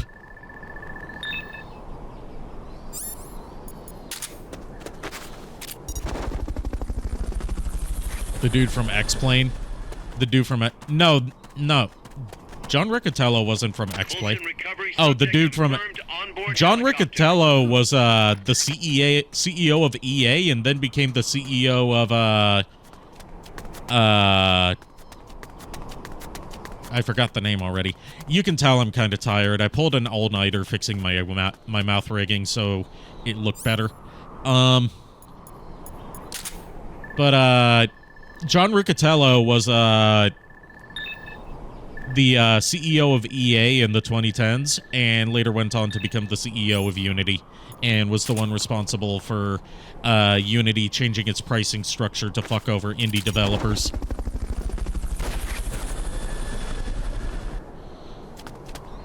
Oh, you're talking about a guy... I thought you were saying in response to, I thought you were saying, in response to, what I was saying.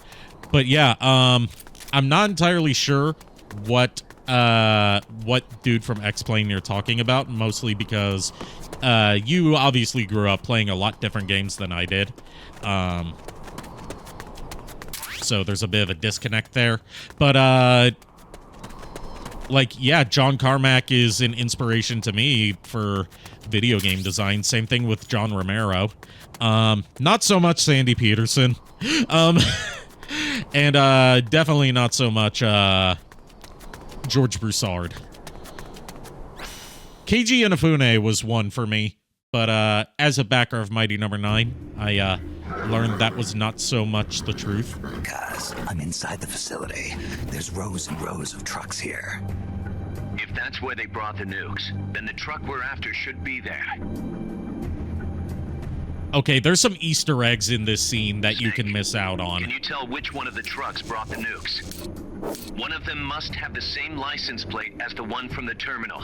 Like, I'm gonna try and avoid getting the correct one.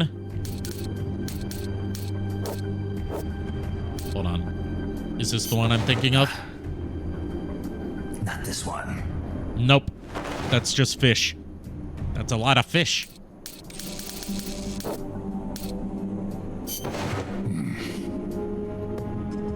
Nothing.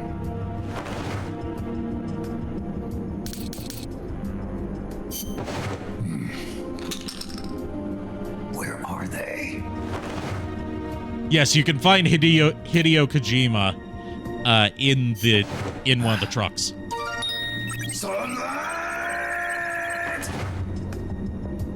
That was a book tie reference.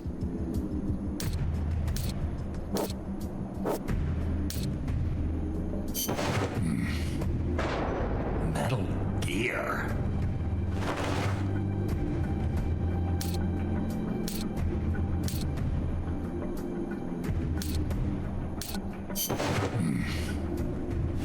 Mr. Kojima.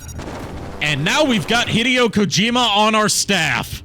I shit you not. And this is not the last time that'll happen. This is the one. The exhaust still warm. cargo's already been offloaded. Metal Gear?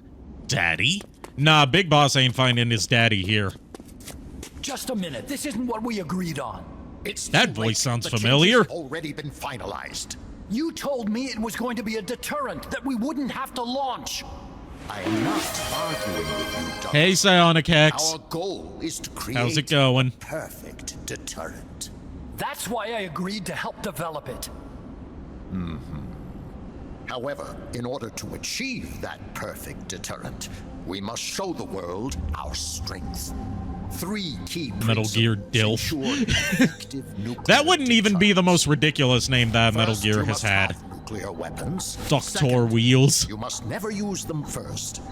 And third, and most important, if Yes, this someone is attacks, Otacon's shithead you dad, must Huey. strike back.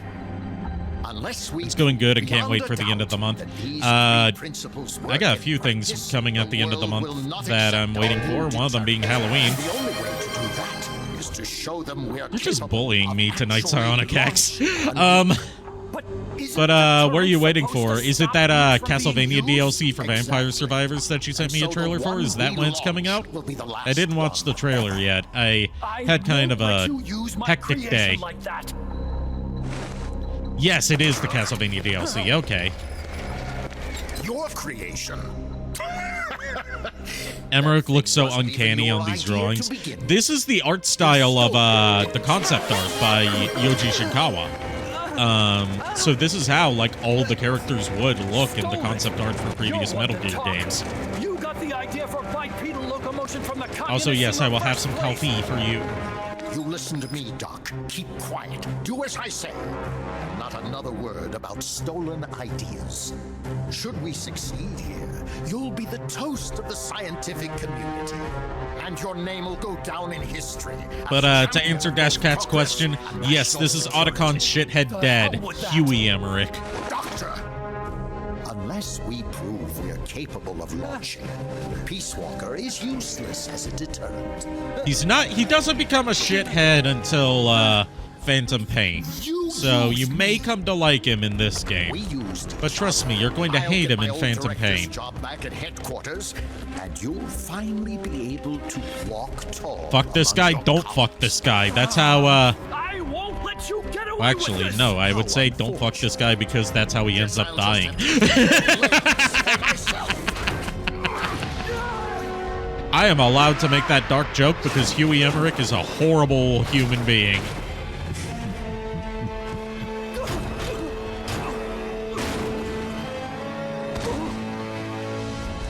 Peace won't just come to us, Doc. I still didn't know that his PP worked. He's not like completely paralyzed from the waist down. It's just his legs don't work. Of course his PP still works. How else do you think he would have a son? Wait!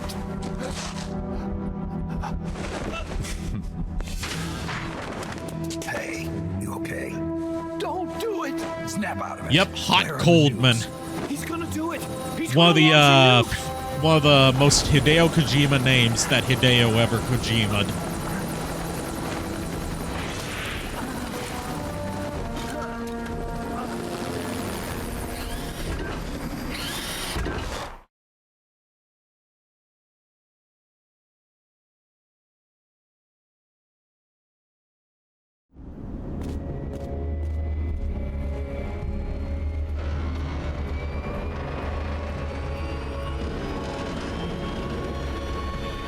I don't want to see Hot Coldman get horny, even though he does have some good, ugly bastard faces.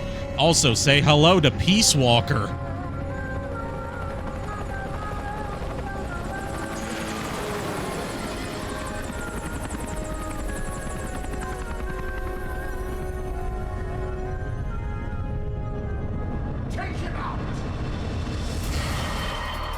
Wrong Baldman, that's Skullhead.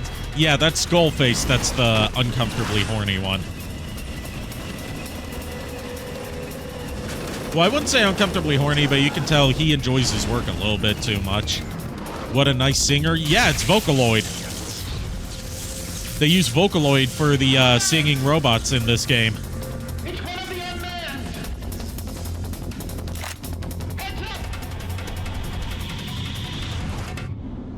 Next time on Dragon Ball Z. Okay, we're not actually ending right before a boss fight. I'm not gonna cuck you guys that bad because I'm in a good mood.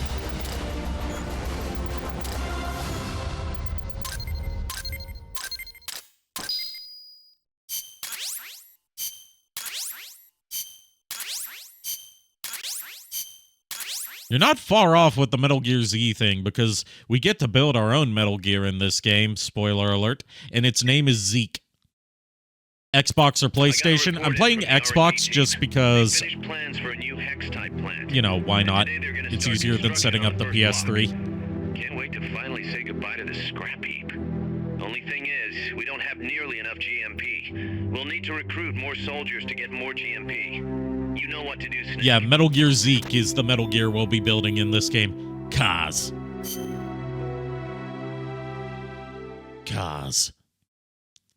You got a JTAC on your Xbox? This is an Xbox Series S, not an Xbox 360. But I do plan on getting one installed on my 360 now that the store is shut down. There's no reason to, you know, worry about supporting the official releases if I cannot support the official releases financially.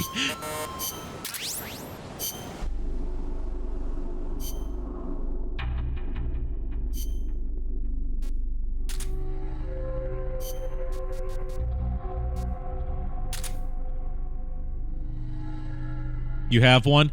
Yeah, I've been meaning to get mine JTAG modded. I just keep forgetting to do it until I've spent all my money for the month. And then I'm like, God damn it, I've got to wait till next month. And then the next month comes, and then I forget to do it again. It's a cycle. It's almost like I'm horrible at managing my money.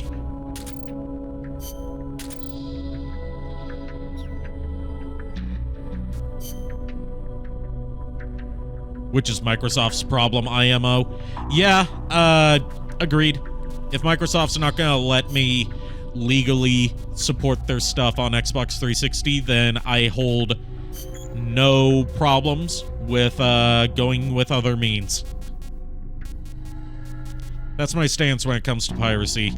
I don't implicitly endorse it unless there is no reasonable legal way to support it.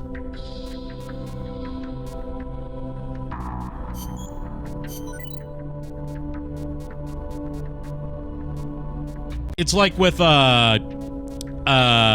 Transformers Robots in Disguise, the 2001 series, not to be confused with the 2015 series. I heavily support pirating that series because it's never gotten a home media release as far as the English dub is concerned outside of the UK, and that UK box set is region locked and incredibly expensive to find secondhand. And that money's not going to the owners of the series. It's going to whoever bought it. So that is a show that I grew up watching, but I can't legally support the official release of it, so I'm gonna have to go with alternative means. If Hasbro and Disney want my money, then they should let me pay for it.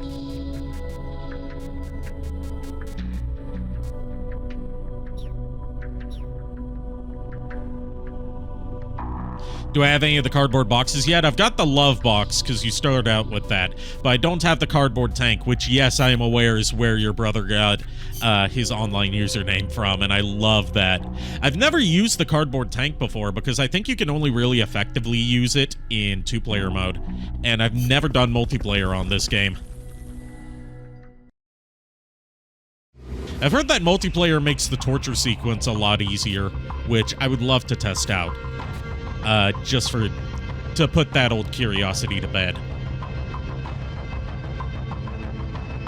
That is a reasonable response. I'm glad you agree.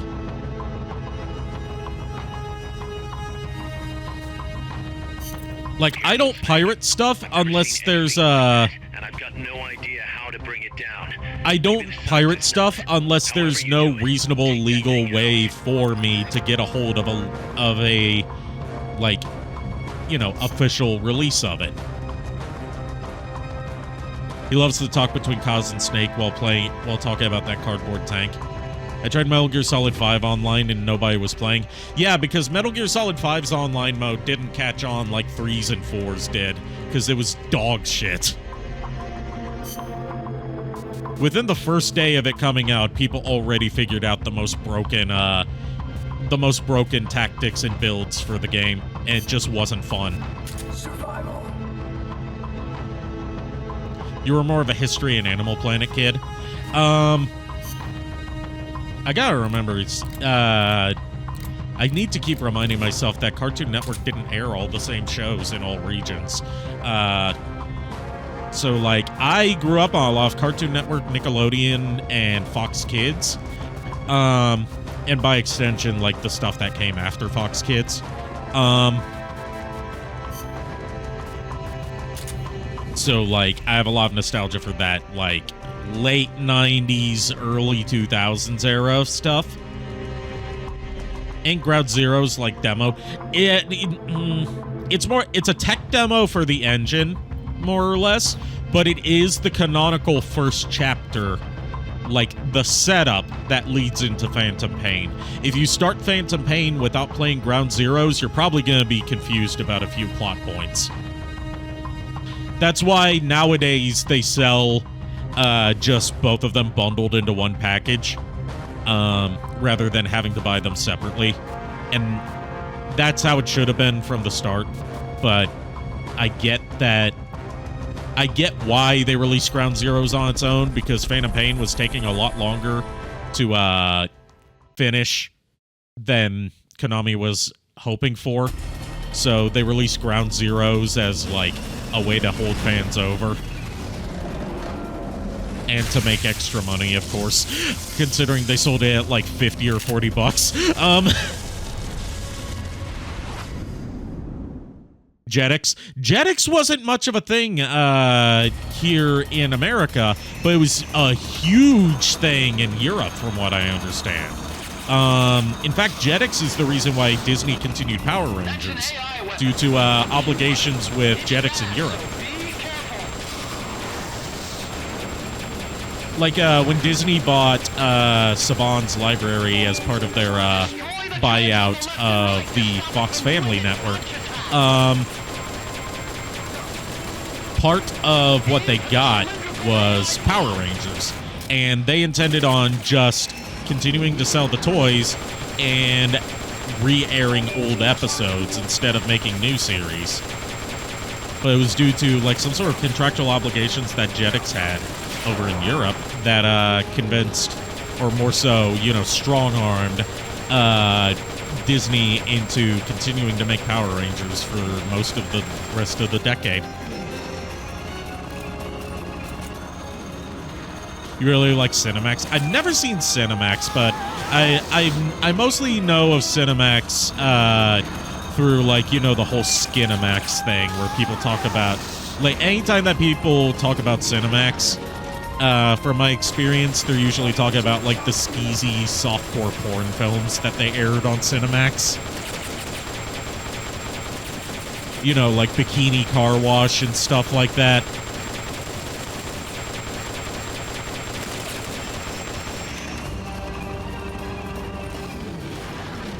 You remember CW showing older WB cartoons? I never really watched CW or the WB network when that was a thing. It was mostly just Fox for me, because, like, a lot of the stuff that was on the WB, as far as, like, kids content went, that I was interested in, also got re-aired on Cartoon Network.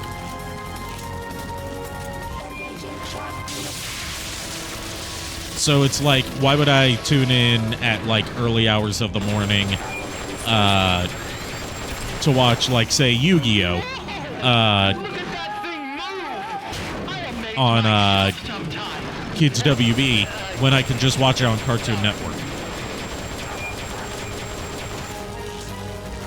Plus, the afternoon Kids WB block aired at the same time as Toonami, and that was my afternoon shit, was Toonami.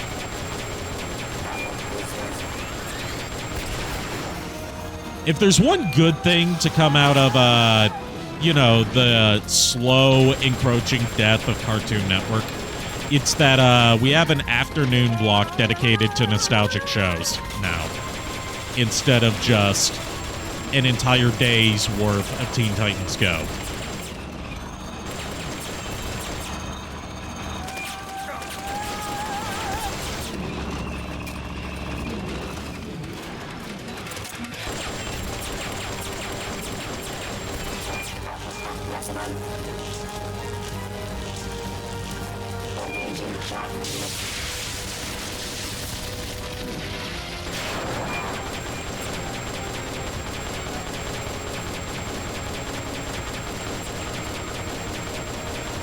Alright, so you may notice from, for those of you that haven't played Peace Walker, but have played Monster Hunter, you're probably thinking, this is very Monster Hunter-like, where you damage specific parts of the body.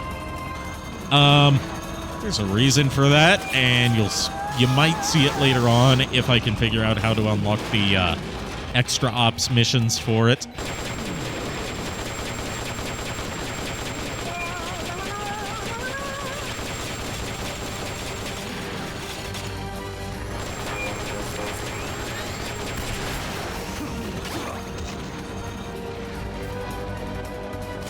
Teen Titans Go gets too much hate.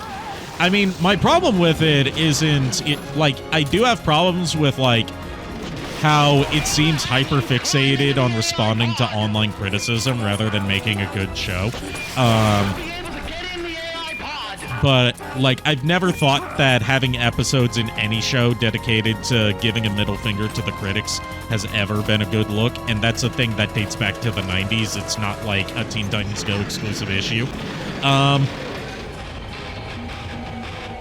But like it's the fact that at its peak it made up 80% of the weekly content on Cartoon Network. That is too much of one show to the detriment of other better shows.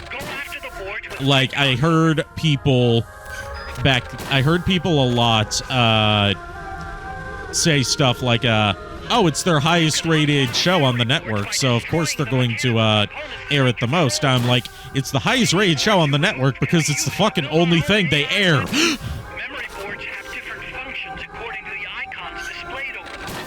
Go ahead and take whichever ones you want. But yeah, Monster Hunter mentioned because the boss fights in this game work like Monster Hunter, where you damage or leave intact certain parts of the monster's body, of the boss's body, to either cripple it or get crafting materials. And also, there is a Monster Hunter crossover series of side quests in this game, which to my knowledge is the only time that Konami has worked directly with Capcom.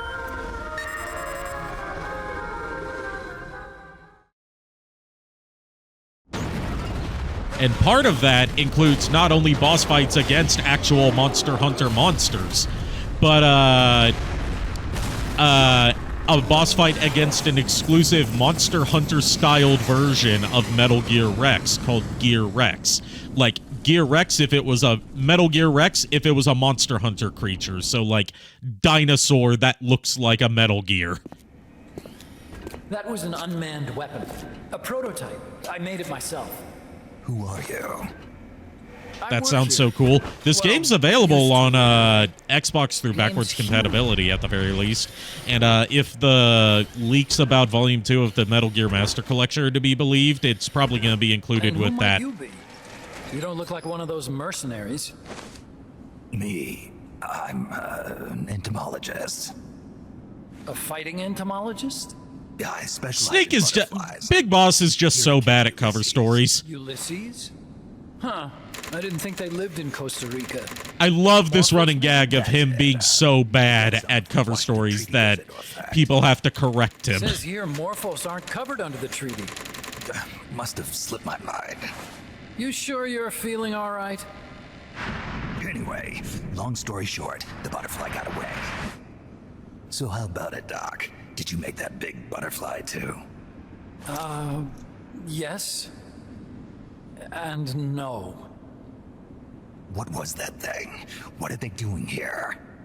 Huh. Something tells me you're no ordinary entomologist. I'm surprised Big Boss knows the word entomologist. The nukes were loaded on that machine. The project's entering its final phase. Project? That's right. Let me allow that real quick. They brought in, the bases scattered throughout Costa Rica, the mercenaries, the AI weapons, the research we were conducting here. It's all for this.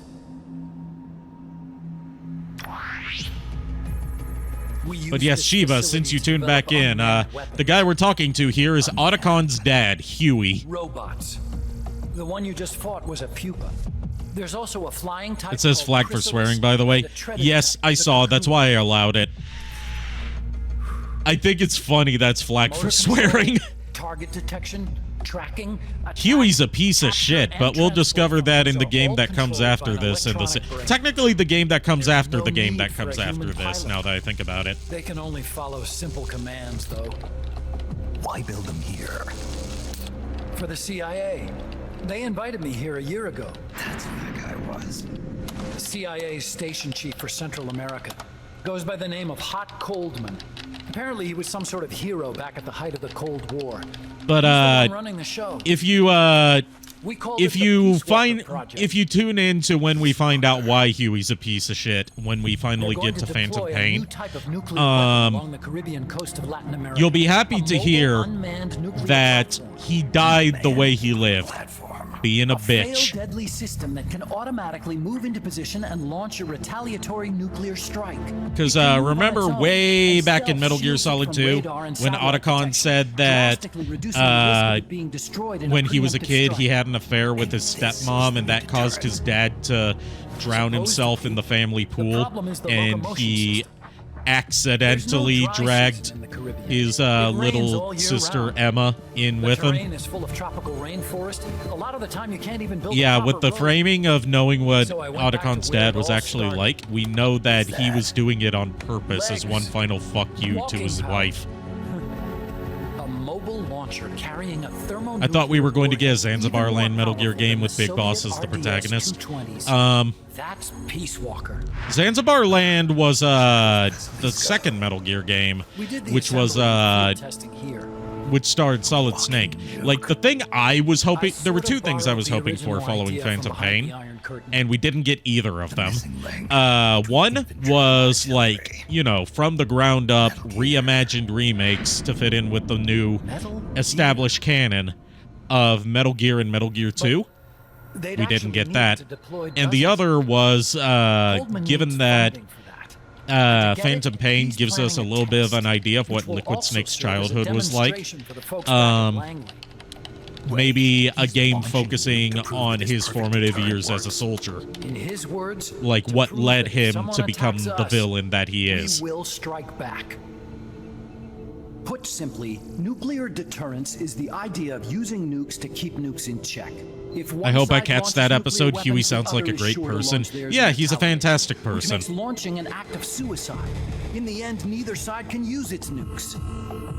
It's thanks to this doctrine that the world's two superpowers have avoided all-out confrontation. Nuclear deterrence has brought us peace. At the very least, it's prevented another world war from breaking out.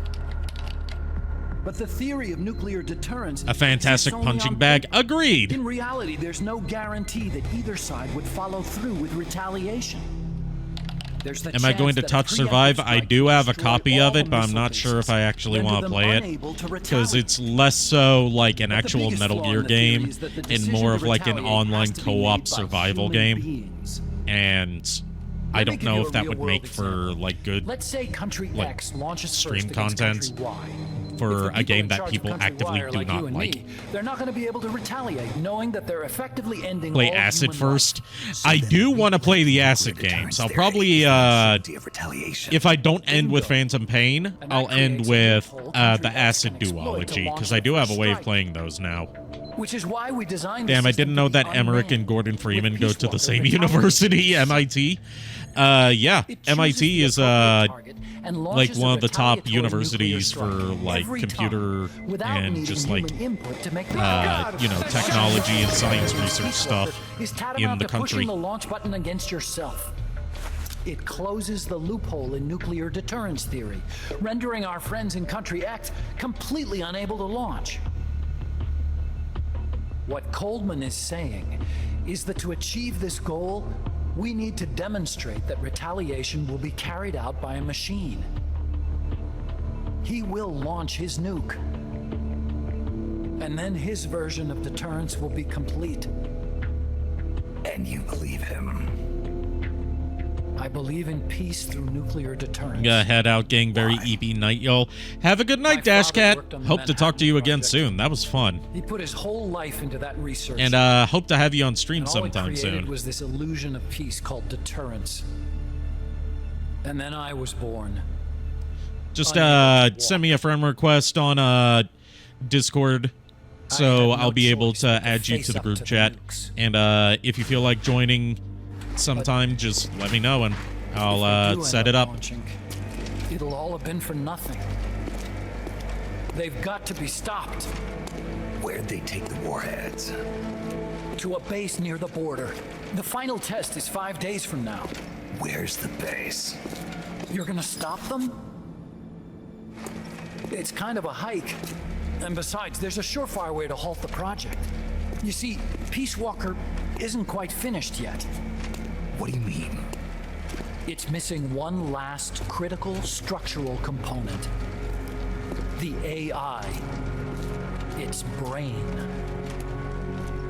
The reptile pod, the electronic brain I was working on, can only follow commands like, go there, attack that.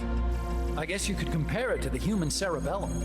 But for nuclear deterrence to work, it must function in place So of a human the entire decision thing of like the reptile pod and the mammal pod the huge volumes of data coming in and is select an something that I appropriate still target for I retaliation. don't quite Hence, it needs have a the high-level 100% grasp on the thing decision-making that's ability a of reference cerebral. to. It's the idea of like the mammal brain and the lizard The hardware brain configuration is or modeled on the reptile human brain, where it's similar to the like pod I worked on, but its role is different completely parts of our Where's brain Pete that are made? like, A research you know, lab to the parts of it north. are dedicated to An just AI like expert named Dr. you know, Strangelove is developing it. Very hush-hush.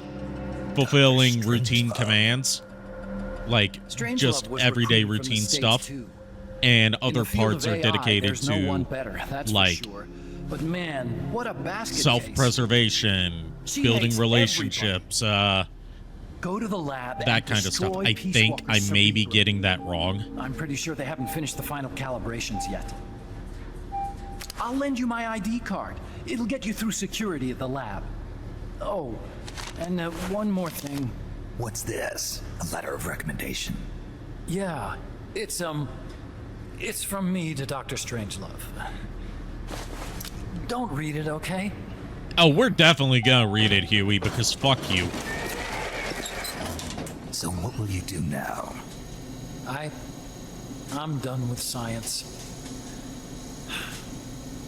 At this rate, I'm probably already halfway to hell anyway. Not so You actually fast. get an achievement Why not for join us? reading You'd fit right the letter from Outer Huey. heaven? So they knew you were gonna do it. I'm probably better suited to something like that than this paradise. Good. You get a free balloon trip for signing up. Enjoy it. You'll feel like a butterfly. You're an agent, I right? did show Kira Who do you apart work from for? dog soldiers of spoon fighting was a Cold a War werewolf in the tool, kitchen. same as I'm you. sorry, what? Now I'm not so useful anymore, so they cut me loose. I'm I sorry, don't the answer fuck? anyone. Call me Snake. Snake. That name seems familiar somehow. Death. Probably just deja vu.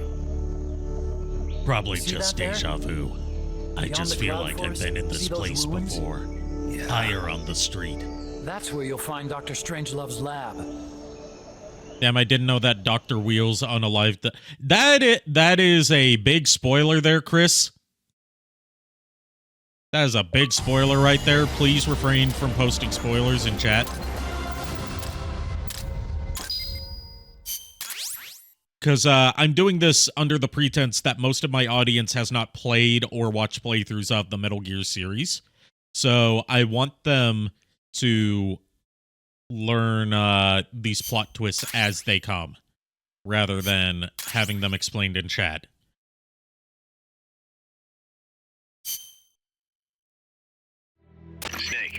The doctor's safe here with us. Huey, how are you feeling? Never better. This is quite the pad you've got here, boss. I'm impressed. Call me Snake. Whatever you say.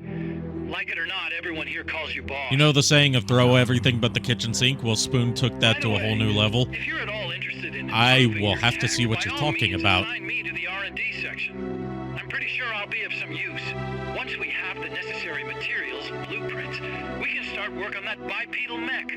I appreciate that, but are you sure you're okay with having your work used for war? I'll be using it to keep past mistakes in check. If I can help thwart the Peace Walker project, I'm happy to do it. Deterrence theory, Huey style, huh? If you want, I can link the clip to you. Please do, because I'm not going to remember what it's called to look it up myself. Contact me. I've been given my own frequency. Sounds good to me, Doc. I'll do that. Good. Whatever the means, you must put a stop to their plans. You know, one of the interesting things about Otacon and Huey's voice actor is, oh, you already finished the updated PSD? That's quick. There you go, Sheba. Impressive. Actually, that sounds... No. With all the men we have now, it may be time we started sending some of them to other countries. You mean dispatching? See, this is why I go to you as my artist, other than just loving your art. I know. You're right. You are just blowing me out of the water with how efficient you are. Ops from the mother base menu. If it goes really well, we might even get new recruits, weapon design specs, or leads on new missions. We can deploy any vehicles or large-scale weapons in our arsenal as well. Linked in the DM. Thanks, I'll check it out. I'm probably gonna end stream in a little bit. Just because I am a little tired. I didn't go to bed until 7:30 in the morning. Because I was up all night re-rigging my mouth, and now I've got to kind of do it again.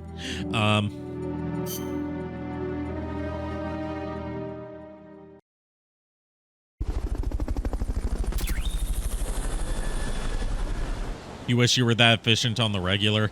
I'm right there with you, but you still more often than not are when it comes to getting stuff done for me. And I really appreciate that from you, Sheba. You undersell yourself, your work ethic, and your talent, most of all. But I will always vouch for you as one of the best artists I've ever known and worked with.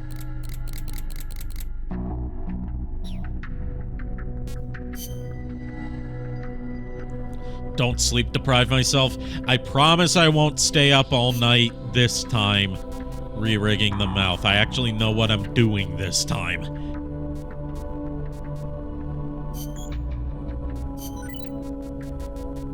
But yeah, the whole reason I was, like, you know, open secret, the whole reason I was able to get the model rigging done so quickly is because I pulled 3 all-nighters in a row working on just getting that done so I could have it in time for my anniversary. Not the healthiest thing to do, but it's efficient. And it's mostly not because I was trying to stay up all night, like forcing myself to stay awake. It's because I lost track of time.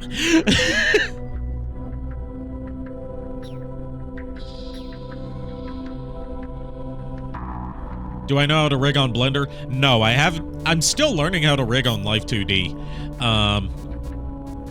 And I haven't really messed around with Blender yet. I would love to learn how to make and rig models on Blender because, like, as much as I love my Vroid models, it would be nice to have a completely custom model to work with. You know, more capability for not just custom animation, but more unique appearances without having to be limited by the engine capabilities of Vroid Studio. Like, I know one of the things I want to do is get, like, a Mega Man Legend-styled low-poly model. For both Maximilian and Maxine. And, for Maxine, her Honka Donka Badonkas would be Lara Croft style, where they're just big pyramids.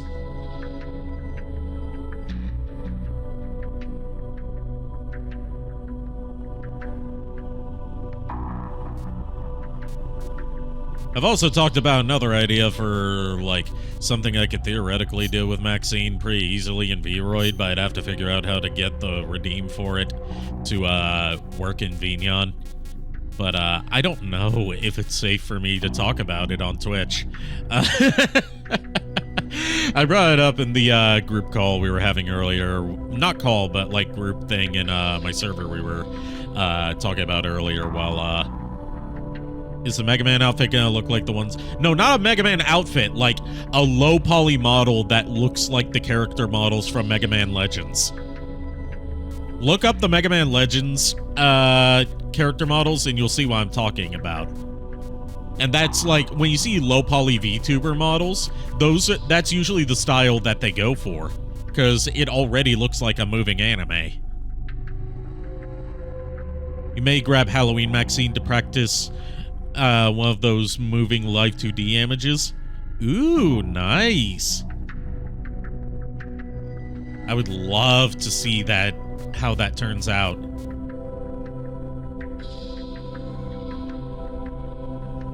And yes, you do have my permission to use Maxine for your practice purposes, since you did draw that art.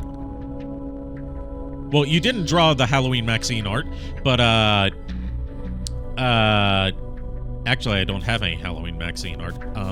But you do have my permission as my official channel artist to use my characters for practice work. As long as you're not, you know, obviously, as long as you're not selling it to other people, and as long as you credit me for the character design. And, you know, the person that's based on. But I know you'll do that. Anyways, that's gonna do it for tonight. Almost forgot my commands. You can tell that's how tired I am. Let's see if we got any raids in the queue for tonight.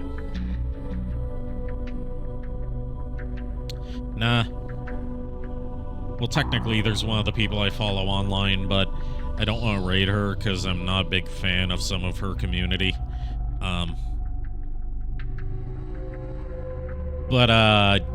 Yeah, that's no raid tonight. And I'll see you guys on Wednesday with Sonic X Shadow Generations. Thank you for tuning in. Thank you to JKR for co-hosting during the time he was able to stay awake. Thank you to all the people in my community that joined in on the big group video chat earlier today. That was the highlight of my day. I'll see you guys Wednesday. As I said earlier, I'm rambling now. And until next time, unpleasant dreams.